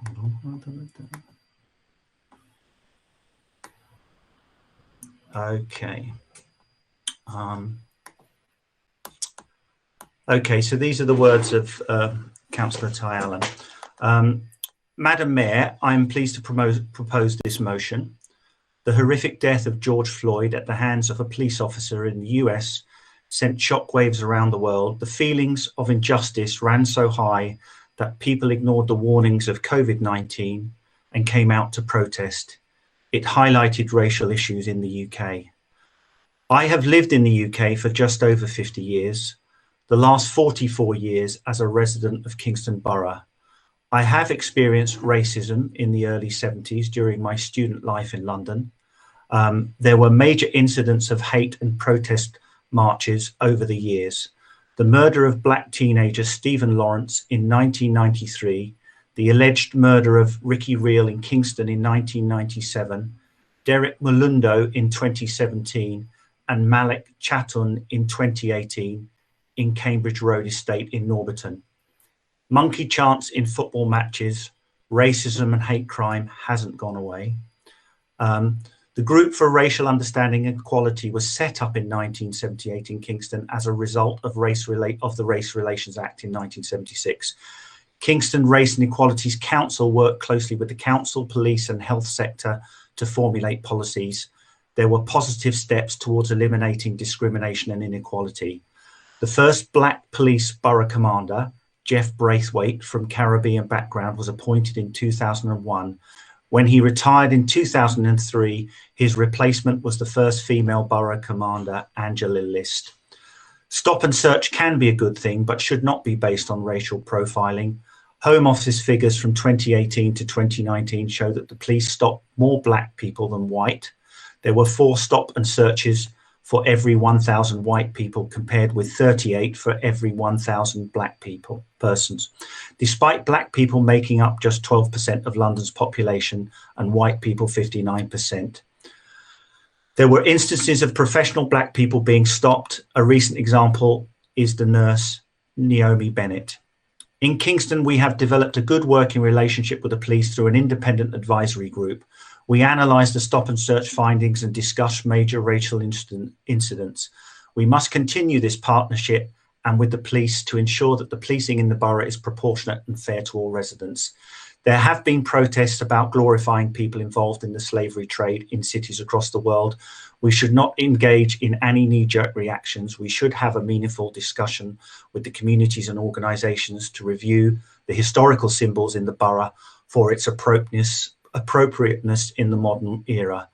The appointment of our first African Caribbean CEO, Ian Thomas, CBE, in 2018 is a statement of intent to our increasingly diverse workforce. It is unfortunate that there is no member from black ethnic backgrounds in Kingston Council. I hope that will change in the future. Racist and religious hate crime figures in Kingston for 12 months in May to May 2020 is 16.81% compared to the previous 12 months. Kingston's figures are low compared to other London boroughs. There were hate crimes against the Chinese and Korean population during COVID-19 pandemic. We must all work with our communities and organisations such as Kingston Race and Equalities Council to bring about meaningful change. coronavirus has tested our communities, we have come together to support each other, irrespective of our colour, faith, or any other differences. Racism also is a pandemic just as much as COVID-19. Let us make sure that Black Lives Matter is not a moment, but a movement. Together we can make Kingston a better place to live, work and visit without any fear or prejudice. Black Lives Matter. Thank you, Councillor Ty Allen. Do you mute me, please? Thank you very much indeed, Councillor Sweeney, for reading Councillor Ty Allen's powerful speech. Thank you. I would now like to ask Councillor Folder Hughes if he wishes to, as he reserved his right to speak as seconder of the motion, if he would now like to speak, please. Thank you, Madam Mayor. I'd like to summate the debate that we've had, but I'd like firstly to say that it is such a shame that Councillor Tyler was not able to give his speech in person. He has been a tireless fighter for racial equality in our borough for, well, I'm not going to comment on decades because that might reveal his age, but he's been a tireless fighter for a very long time. And as mayor, he did a fantastic job of raising Crack's profile within the borough. I'm going to refer to some of the arguments that have been made during the debate.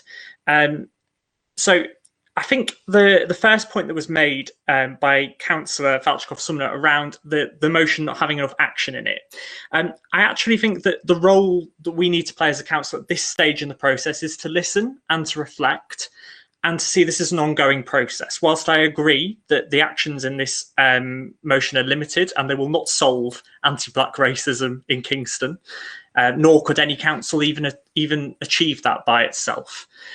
But I do think they are a start in us listening and reflecting on what we as a council can do to improve the lives of black people within our borough and within our workforce. So I hope that she will vote for the motion on that basis. Councillor Tolley is absolutely right. I think it is right that we start personal, that we all focus as white people on our own prejudices, on things that we are getting wrong in our own lives, and as on things that we could be doing better. So I welcome that contribution to the debate, and I think it's equally important for institutions to reflect on things that they can be doing better, and I'm glad that that's what this motion achieves. And Councillor White was absolutely right to point out the work that our youth offending team are doing. On Councillor Hughes's points, in my opinion, he's wrong both in his perception of the aims of the review and on the role of statues, if I'm totally honest. The aim of the review is to look at how best we reflect our history, our true history, the history that includes our colonial past and the things that our country has done which were not perfect, which were racist. So I don't accept that this is somehow whitewashing history. I think it is actually offering a fuller, truer version of history to reflect on why we named certain streets after certain people and why certain statues were put up. And secondly, on the role of statues, bluntly, statues are put up to celebrate people. You don't see in East Germany statues of Lenin still standing, and there's a reason for that, because those statues were put up there to celebrate Lenin. They weren't put up there to remind people, they haven't been kept up to remind people in East Germany of the history of communism, because people remember it. It's remembered in their education system and in the way that they, and in the lived experience of people who live there. And I believe it's much the same with the slave trade and racism. And I reflect on what the Mayor of Bristol said about the statue of Colston and how it made him feel as a black man to see a slave trader unreservedly celebrated in a town centre. And I'll move to just say a few quick comments about what I believe the nature of racism is. I think we sometimes get racism wrong. It isn't a binary. It's not like, you know, you're racist or you're not most of the time. It's a spectrum. It's a societal issue. It's a set of attitudes and a set of institutions that were set up by a dominant group to serve that dominant group. And our council has a duty to reflect on the way that we were set up, the people who sit in our council chamber, why there has never been a black councillor. This isn't about virtue signalling. It's about almost the opposite of virtue signalling. That's time, Councillor. It's about reflecting on what we're getting wrong. I hope you all vote for this motion. Thank you, Councillor Folder-Hughes. I would now ask Councillor Kerr, as a mover of the motion, to sum up. And I would like to confirm that you wish to add item 3 of the amendment, the one relating to the Runnymede Trust. You would like to incorporate that into the original motion. Could you confirm that, please? Thank you, Madam Mayor. I'm very happy to confirm that, and I don't feel that I can sum up any better than my colleague, Councillor Folder-Hughes. So I would just commend this motion. Thank you. Can I ask Councillor Folder-Hughes, are you prepared to second the motion with the addition of that item, please? Very happy to. Thank you. And you do not wish to say any more, Councillor Kerr? You don't wish to add any more to sum up? No. Thank you. So we will now move to the vote on the substantive motion. So again, Mr. Marston will call everybody's name in alphabetical order, and you'll be asked to vote for the substantive motion, against it, or to abstain. So Mr. Marston, would you like to continue with the vote, please? Thank you, Madam Mayor.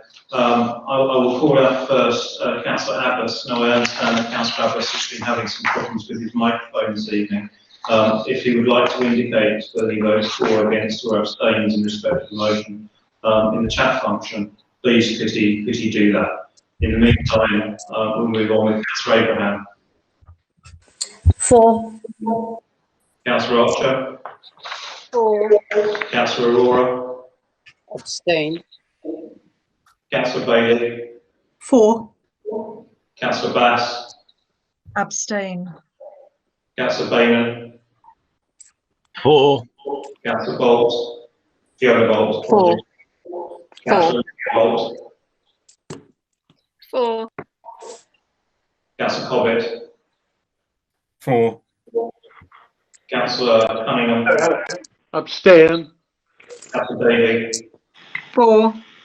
Councillor Davis. Abstain. Councillor Dunstan. For. Councillor Durant.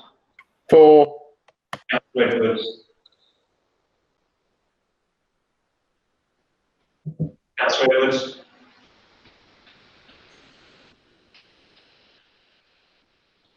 Councillor Edwards, can you hear me?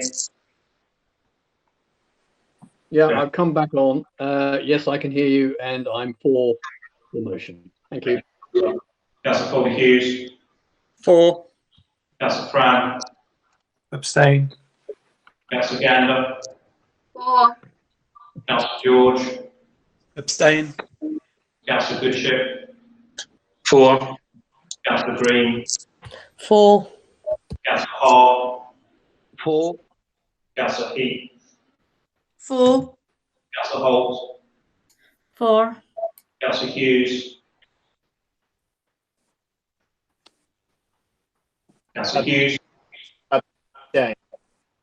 Councillor Kerr. For. Councillor Kirsch. For. Councillor Lidbetter. For. Councillor Mole. For. Councillor Netley. Abstain. Councillor Ravaya. For. Councillor Ryder Mills. For. Councillor Schaefer. For.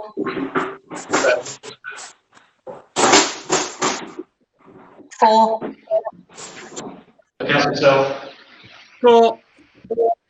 Councillor Shepherd. Abstain. Councillor Stewart. For.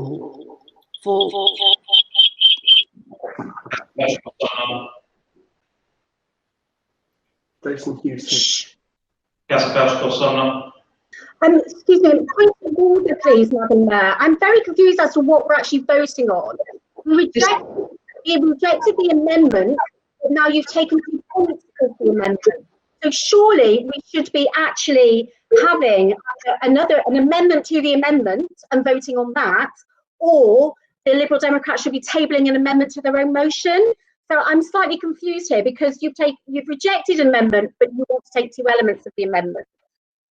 So can we just get confirmation on the actual procedural rules on this? I don't think we're following them correctly. Yeah.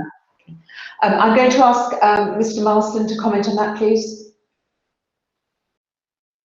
Thank you, Madam Mayor. In this instance, as it was a minor amendment, the mover and the mover and the seconder of the motion agreed to the adjustment, and we're putting it to the vote on the Mayor's ruling.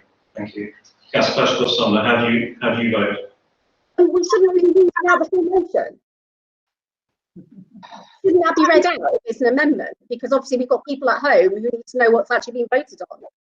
Councillor Flashcroft-Sumner, the motion in front of the council at present is to agree the Liberal Democrat motion, which was circulated in the late material, with the addition of item 3 from the Conservative amendment discussed earlier in the meeting. This is a procedural nightmare. I will vote for the motion, but this is a procedural nightmare. Thank you, Councillor Flashcroft-Sumner. Councillor Sweeney. For. Councillor Tyler, we understand, like Councillor Abbas, you've been having problems with your microphone this evening. Again, if you would like to indicate your vote in the chat function, and we will return to that in a moment. Yes. Councillor Thompson. Yeah, for. Councillor Tolley. For. Councillor Waring. For. Councillor White. For. Councillor Wookey. For. Councillor Yoganathan. For. Councillor Young. For. Thank you, members. And we also have a vote in the chat function from Councillor Tyler for the motion. So the result, the consequence is 37 members voting in favour of the motion, none voting against, and 9 abstaining. Thank you. So the motion is carried. Thank you very much indeed, councillors. And we will now move on to the next item on the agenda, which is member questions. We have a period of up to 30 minutes for members' questions, so we will finish those by 10 o'clock. 5 council questions have been submitted for tonight's meeting, 4 from the Liberal Democrat group and 1 from the Green member. In accordance with the council's constitution, we will therefore deal with 3 of the questions from the Liberal Democrat group and the question from the Green member in this meeting, and the outstanding question will receive a written reply. As usual, I would ask all members who are asking or answering questions to be as brief as possible and as much to the point as possible. Thank you. The first question is from Councillor Ryder-Mills to Councillor Davey. Thank you, Councillor Ryder-Mills.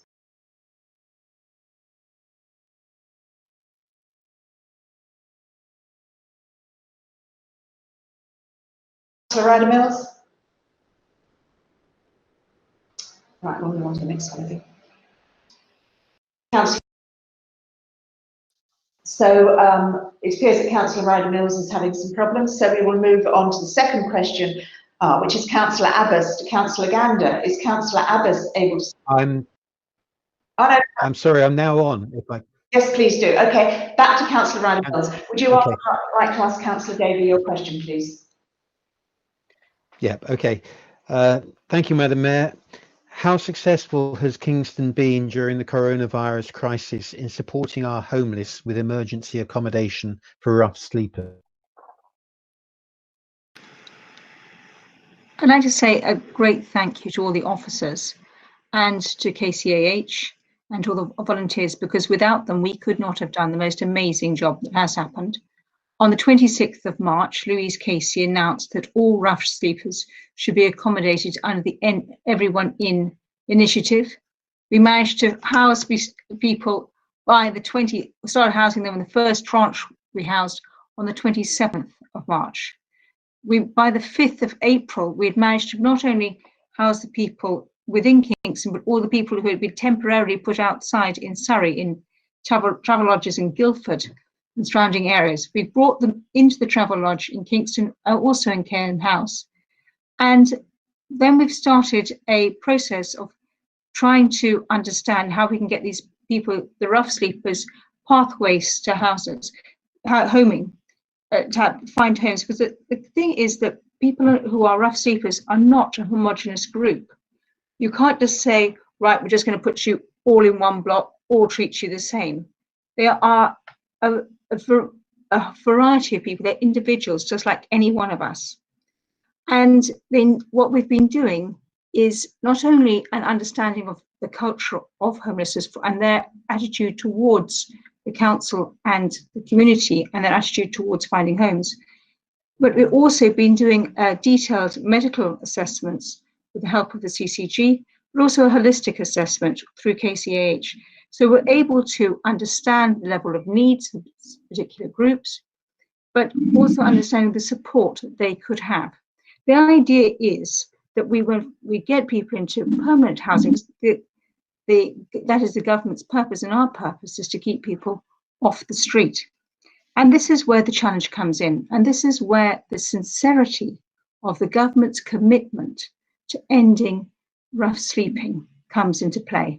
If they are sincere, and I hope they are sincere about ending it, they will give the council the money to support the people off the street, not only in building homes, because actually building a home and providing a home is not sufficient. Some of these people have been very damaged. They're very ill mentally. Some have addiction problems. And unless we get that support to enable those people to be housed into homes and sustained in those homes, all will be lost. They will be on the street again.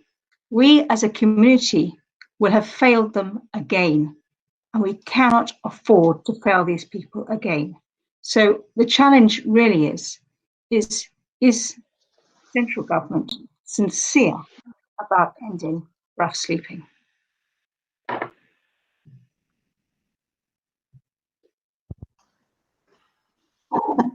So I beg your pardon, I have just had a message that the Mayor's television screen has gone down. I suggest we have a short adjournment while we sort the problem out. Do members agree with that? That we have a short adjournment, because I'm looking at a blank screen and I don't know if you can see me and Marsden or not. Can you? You can. Yeah.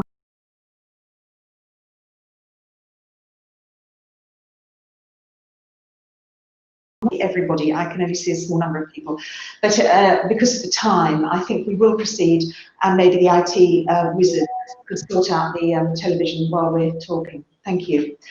So thank you very much indeed, Councillor Davey. Do you have a supplementary question, Councillor Radamills? No, very full answer. Thank you very much.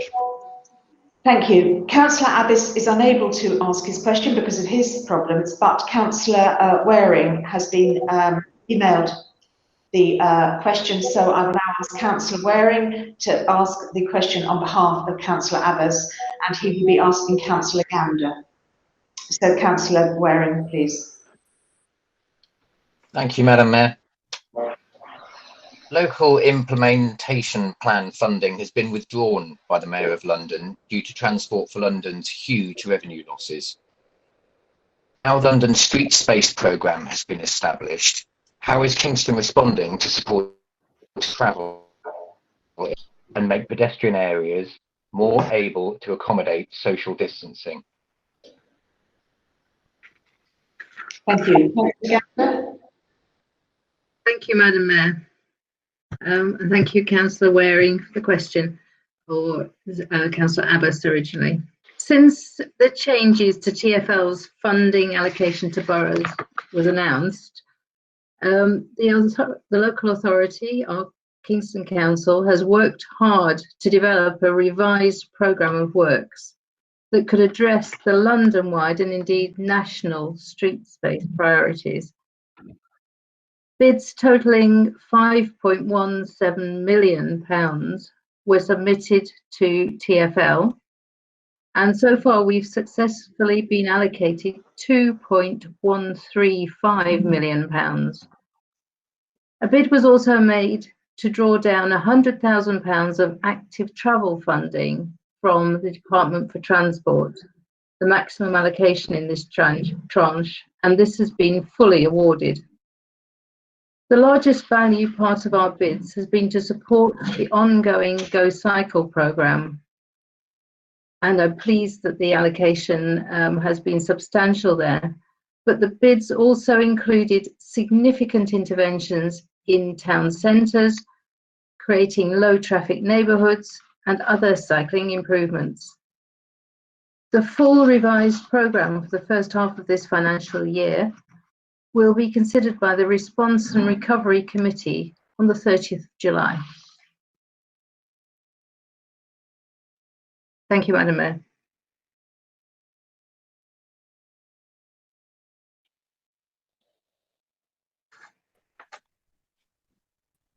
Madam Mayor, you're on mute. Thank you very much indeed, Councillor Gander. Councillor Waring, are you aware of a supplementary question at all? No, Madam Mayor. Thank you, Councillor. Thank you. Encourage all residents with suggestions on how to quieten our streets. Thank you. Thank you very much indeed, Councillor Waring. Councillor Farchcroft-Sumner, you have a question for Councillor Kerr.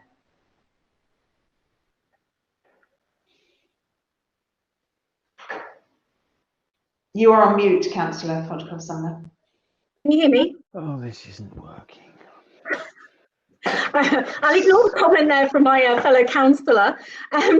But my question is, could the leader confirm how many times contract standing orders or financial regulations or systems of delegated responsibility, depending on the amounts, have been waived in relation to competitive tendering for services between the 5th of May 2018 and the 22nd of March 2020? I have made some requests for copies. I don't assume to get those today at the committee.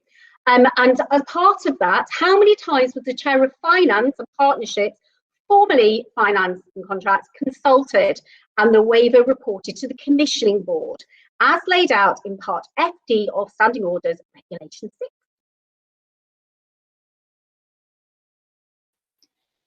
Thank you. Thank you for the question, if I may respond, Madam Mayor. This is quite a technical response, so please bear with me. For the period of the 5th of May 2018 to the 28th of February 2019, the contract standing orders, or CSOs, in place applied to contracts valued at 100,000 or above.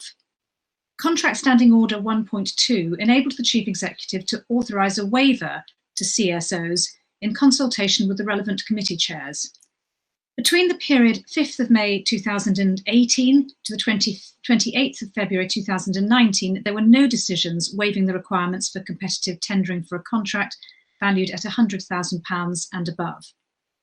For the period the 1st of March 2019 to the 22nd of March 2020, the contract regulations in place applied to contracts valued at £150,000 and above. Under Regulation 6, the Executive Director, Corporate and Communities, may authorise a waiver to the regulations in consultation with the Chair of the Finance and Partnerships Committee. All approved waivers are recorded on a corporate register and reported to the Commissioning Governance Board. Between the period the 1st of March 2019 and the 22nd of March 2020, the requirement for competitive tendering was waived on one occasion for a contract valued at £150,000 or above. This was for the Vulnerable Persons Resettlement Scheme contract, and the decision was approved in January 2020.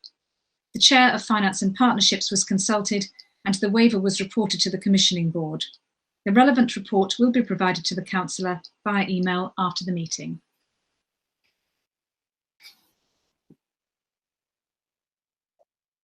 Councillor Kerr. Thank you, Councillor Kerr. Do you have a supplementary, please, Councillor Sumner? Yes, I do. Thank you for the response, Councillor Kerr. However, my question has not been answered. I very deliberately asked for information, not just applying to contract standing orders, but also the delegation system, the system for delegated financing, which goes below £150,000. It was a very carefully worded question, and I note that there is no response. As anyone who's attempted to get information out of the council will testify, it's extremely difficult to get a reply. My supplementary question is really bearing in mind that I've shown on a number of occasions that this council has waived the procedures to commission work from prominent Liberal Democrat members, former sitting councillors, and in one occasion, an actual sitting councillor, they have been awarded council work without any formal tendering process or competitive bidding. I've asked for details. It's taken me 6 months to just get even the slightest reply. Also bearing in mind, today I've released information of over £450,000 worth of COVID grants which have been appropriated for without any oversight to companies which don't appear to supply us at all. I would ask the leader of the council to commit to 2 things, please. 1, to bring back to finance and contracts the system for delegated responsibility for council officers, and 2, I would ask the council leader to commit to having these incidences referred to the external auditors. This council spending is out of control and we are not following procedures. Thank you. Thank you, Councillor Sumner. That wasn't in fact a question. So do you wish to respond, Councillor Kerr? Only to say that if there was some misunderstanding of the question, we will endeavour a written reply. Thank you. Thank you, Councillor Kerr. Councillor Bolt, you have a question for Councillor Kerr, please. Yes, thank you, Madam Mayor. Since the beginning of the coronavirus crisis, I gather the council has been engaging in proactive screening of people on the shielding list. What proportion of Kingston's shielded residents have been successfully contacted? Thank you, Councillor Bolt. Well, I'm very pleased to say that 100% of those who are on the shielded list have been contacted. We have contacted 5,871 residents. Of these, 20% opted out of further contact, but the remaining 4,700 have been receiving regular follow-up contact or support from the Kingston Stronger Together Support Hub. In total, we have made more than 10,000 proactive calls, including new calls and follow-up calls, and this will continue at least until shielding pauses. And I think this is a record that we can all be proud of. Thank you, Councillor Kerr.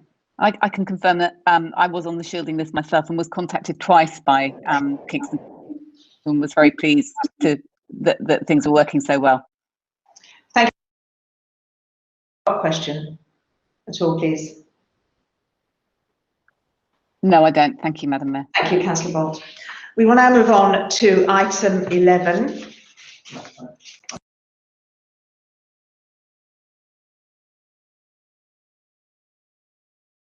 The draft South London waste plan. This is a reference from the Response and Recovery Committee, and you will find the report at Appendix A of the agenda. Councillor Mole, will you confirm that you will be moving the recommendations on page A1 of the report, please? Thank you, Madam Mayor. Yes, I can confirm that. Thank you. And Councillor Kerr, will you be the seconder for the recommendations, please? Well, will you wish to reserve your right to speak later? Do you wish to speak now or reserve your right to speak later? I don't wish to speak now. Thank you. Thank you, councillors. I have not received any requests in advance to speak on this item, but if there are any members who wish to speak, please could you type your names into the chat function now.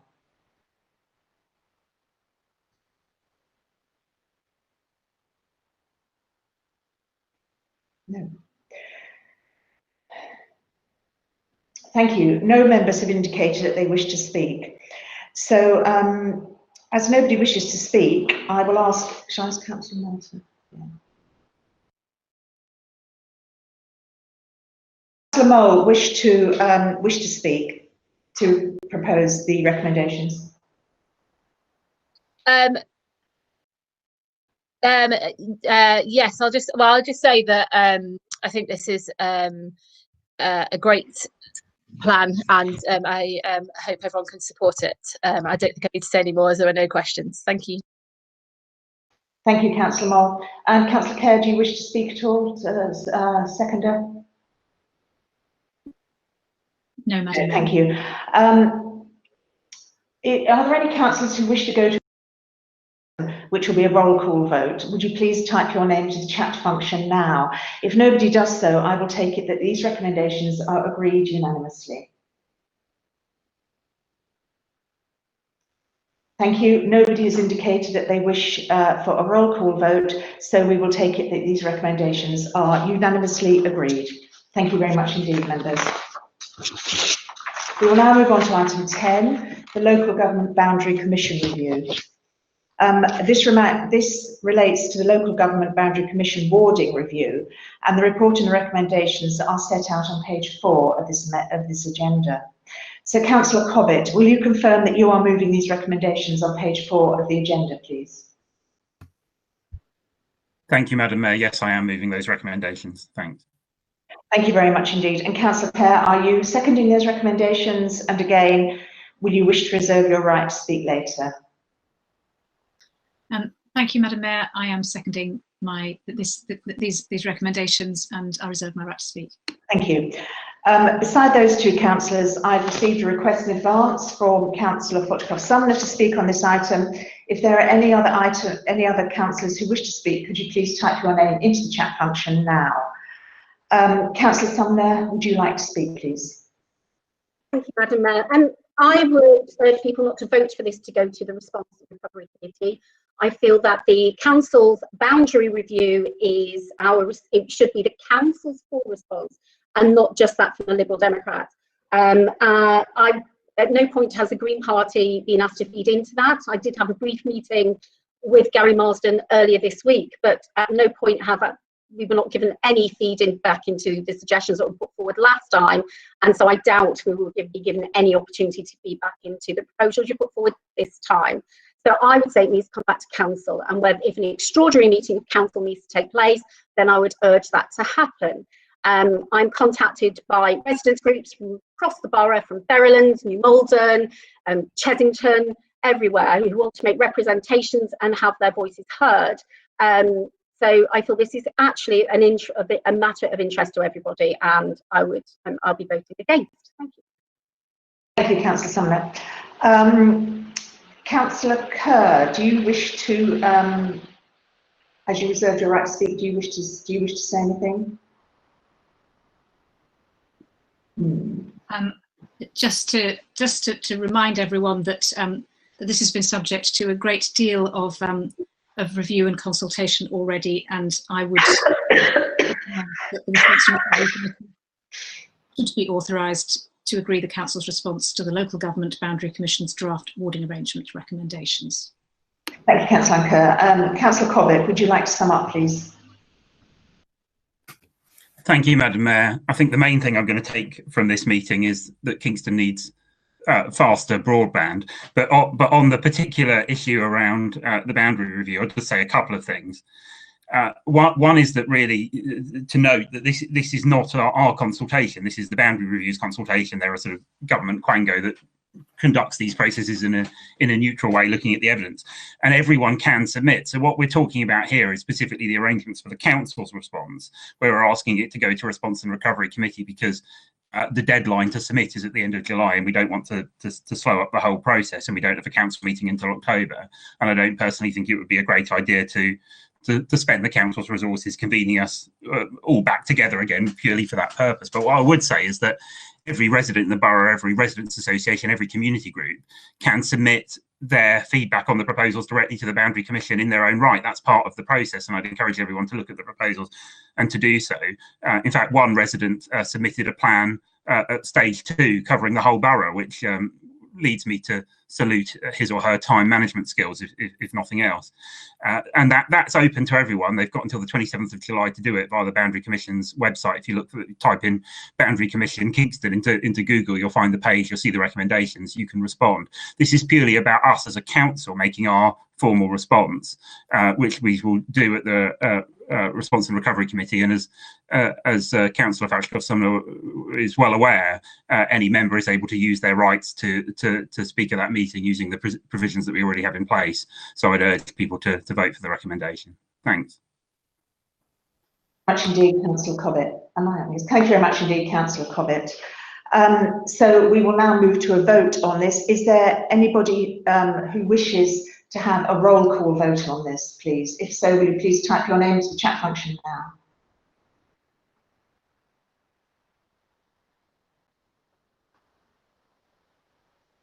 Thank you. Nobody has indicated that they wish to go to a roll call.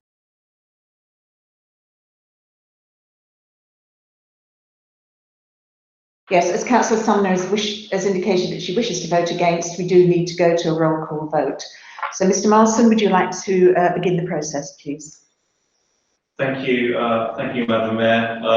Councillor Abbas, again, if you're in the meeting, please could you indicate your vote in the chat function. Councillor Abraham.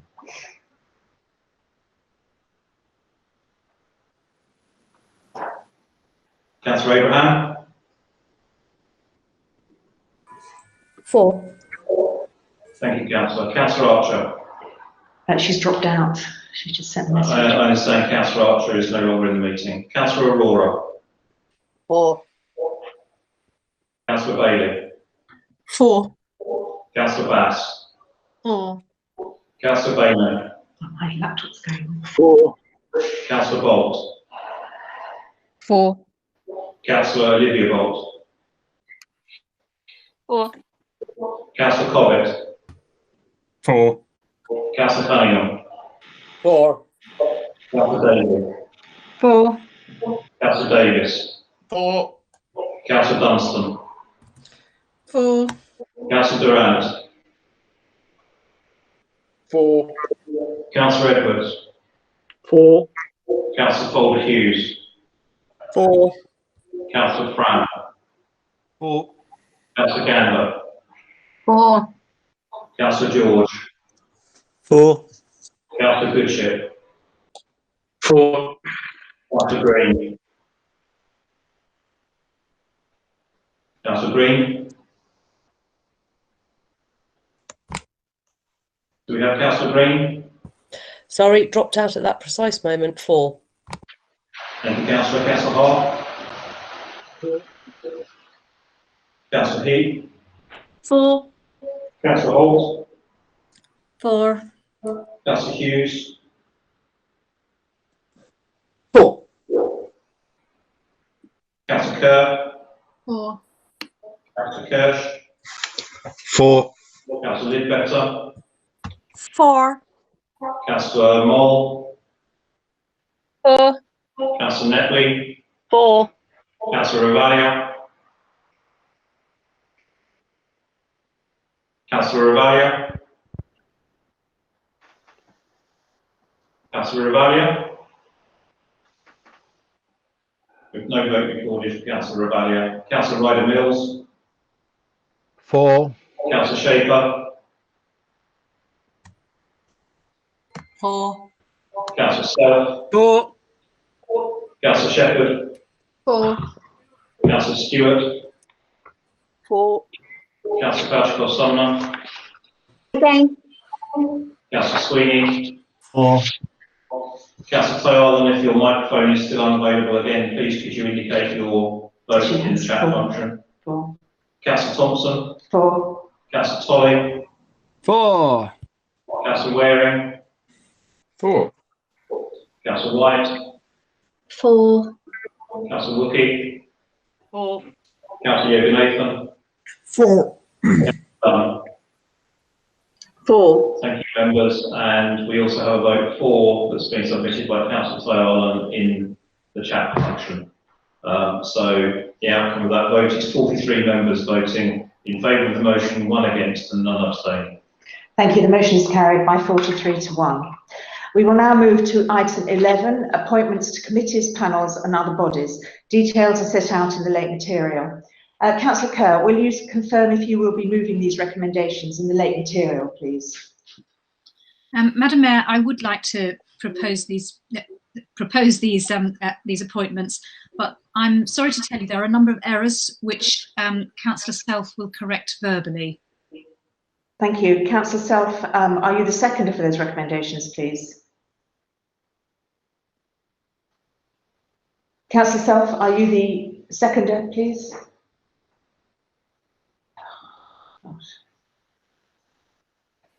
I think Councillor Self is muted. I will second them, Councillor Sweeney. Sorry, I'm seconding it, Madam Mayor. Sorry, I do apologise, Madam Mayor. Yes, I'd like to second this, but I will need to make a number of corrections. Yes, please, could you do that now, please? Could you do that now, please, so that we know what we're voting on? Thank you very much, Madam Mayor. In previous years, we've had Dean Cousins who's always set this out in grid form, and I think that makes it clearer.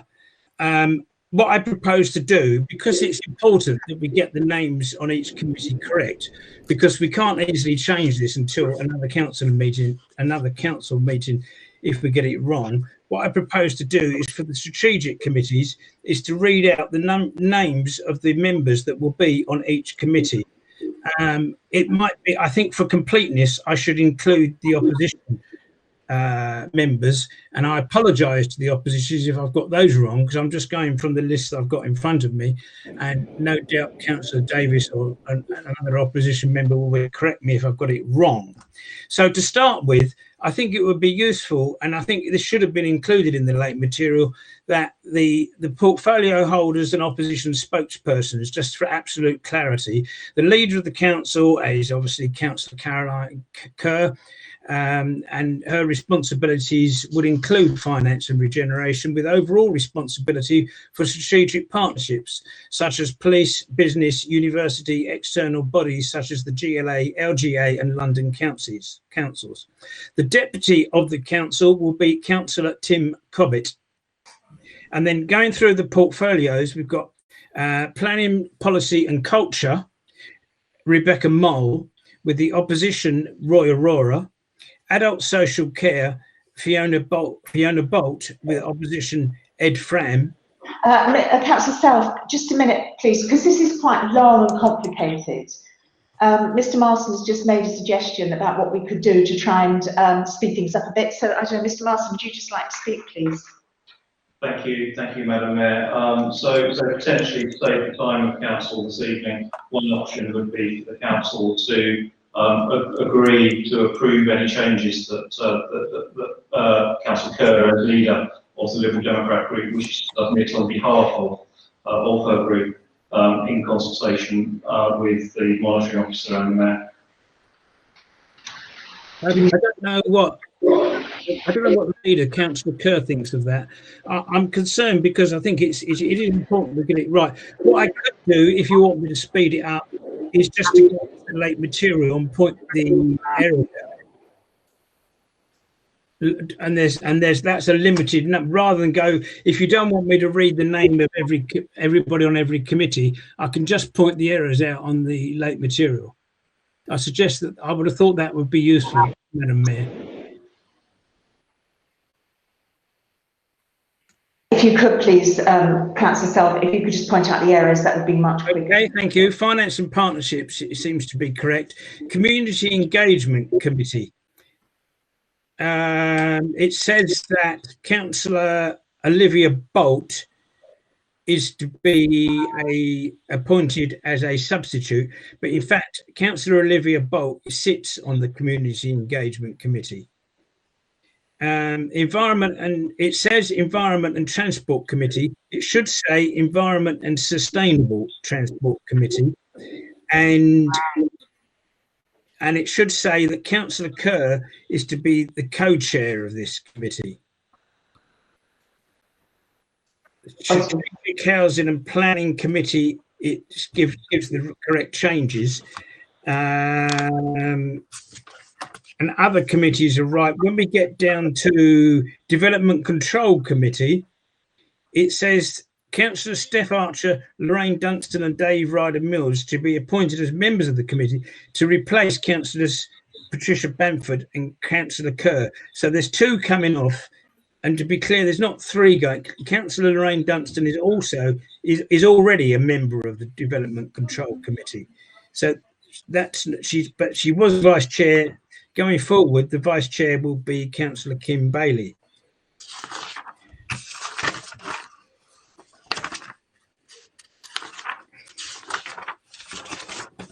The other changes I will need to make are to item 12, appointment of members to the council. Madam Mayor, may I interrupt? This is really not helping us because I don't understand what's being read out. I mean, I have no understanding of the context. This really does need to go to be delegated to the leader and left there.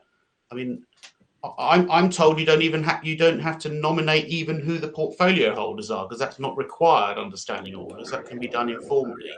So I just think it'd be better to just shelve this, because it's getting very late to start wandering through the agenda in this way. If the council agrees to that, then I'm happy for that to happen. Can I just go get my lead? Madam Mayor, I think you can move it, Madam Mayor, as far as I understand. Excuse me, Madam Mayor, may I raise a point of order, please?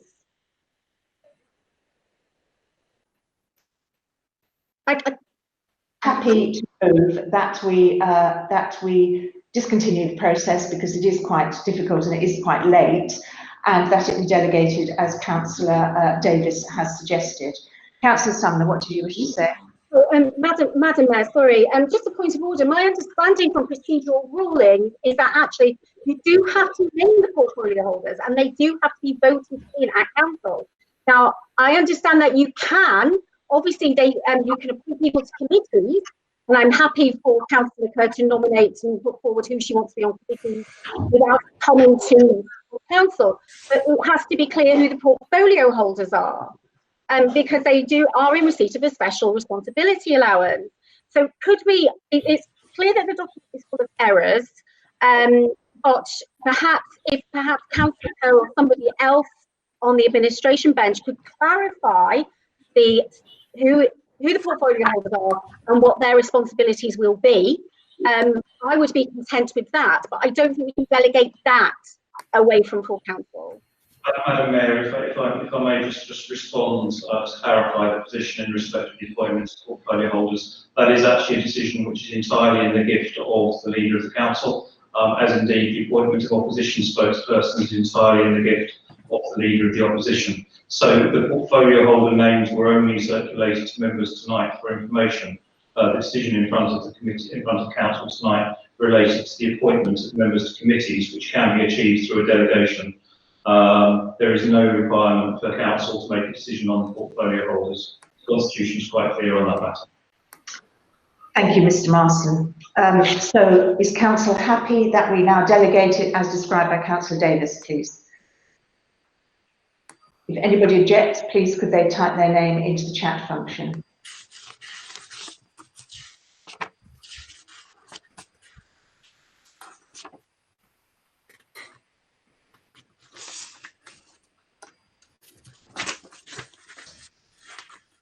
Councillor Hodgcock-Sumner has objected, but can I take it that this is agreed unanimously with that one disagreement, please?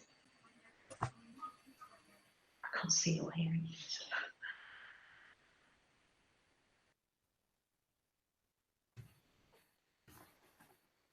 As described. That's not unanimous if I'm voting against it. That will be recorded, Councillor Sumner, that you voted against it. That is now recorded. Thank you. So now we will move on to item 12,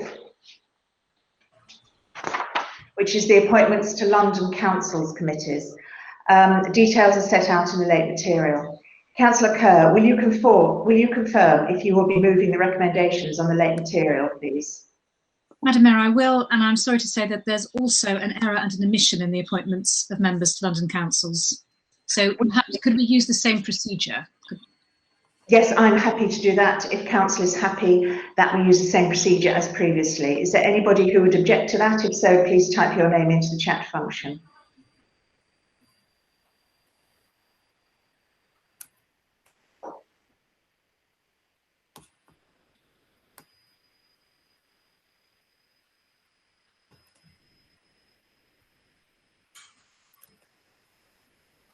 Councillor Hodgcock-Sumner has indicated that she does not agree, that she has voted against. Is there anybody else who wishes to vote against, so that we need to go to a roll call, or can we take it that you agree unanimously with the exception of Councillor Hodgcock-Sumner, please?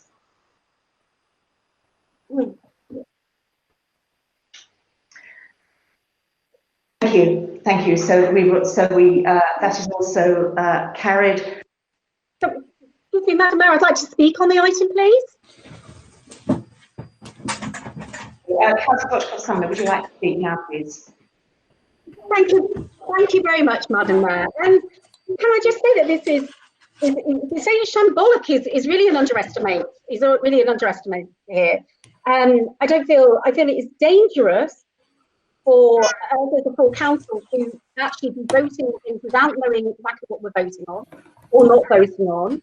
And we do have systems and procedures. And whether they're systems and procedures which have been done by convention, then they are there. Now, if really, it makes no difference to me who gets, an extra bit of money from London Council and who gets, their nose in which trough. That makes no difference to me. But what does make a difference to me is the fact that we seem to be circumventing full council, and that is dangerous. And I would ask everybody here to consider that. We've already got a situation where, we've got an administration 2 years in that's changed their portfolios and their committee structure 3 times, and which suggests that they don't actually know what they're doing. And they've also presented us with a document which is completely full of errors. And I feel that is quite a serious thing. Now, you may disagree, but I feel it is. And I want it on the record that I do not feel that it's suitable to bring something to full council. That is incorrect. It does disrespect to the committee. Councillor Sumner. Councillor Davis, you wish to speak?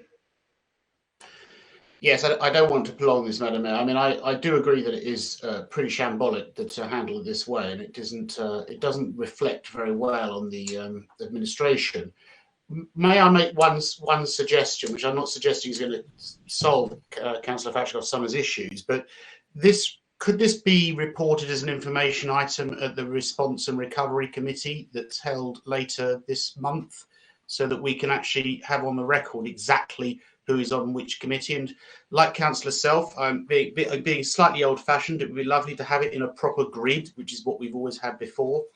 And it might be that even when it's gone to Response and Recovery, because actually it is a decision of Council, it might be a good idea if it was reported back to Council in the meeting in October, just again to reinforce it as an information item. Councillor Kerr, would you agree to that, please? Yes, I'd agree to that. As long as the appointments come into effect once we've done this in a delegated way, but that it should return to the Response and Recovery Committee is absolutely fine to me. Thank you very much indeed. And are all councillors agreeable to that, please? If you disagree, please type your name into the chat function.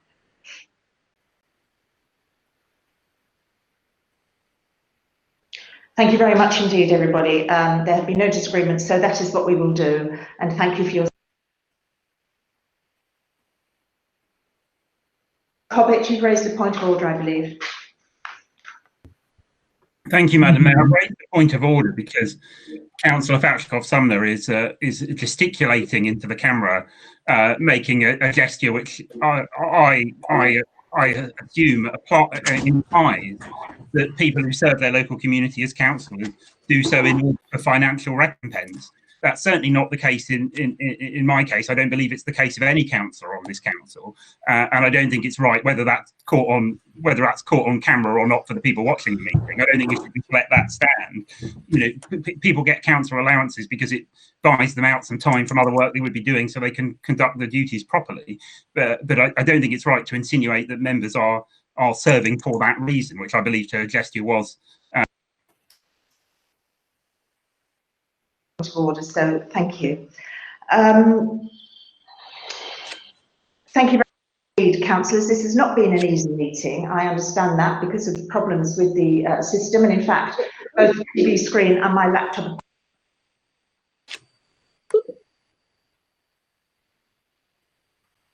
Wish to raise briefly, please. Yes, thank you. And thank you to Councillor Cobbett there. I would just like to say that I referenced it was more in relation to Councillor Kerr's comment that everyone wants to get their money straight away, and it just seemed to me to be slightly urging on the side of finance. And so if anyone was offended by that, I would apologise. It was in reference to what Councillor Kerr saying that she wanted to make sure everyone got paid straight away. Thank you. Thank you, Councillor Sumner. As I'm saying, this has not been an easy meeting, and so I do thank everybody for your patience and your understanding and your contributions to what has been a good debate and worthwhile contributions despite all the difficulties. Hopefully at the next meeting we will actually all be able to sit with each other and see each other. So thank you very much indeed for attending. There are no urgent items authorised by me. There is no exempt business, so I close the meeting at 10:12 p.m.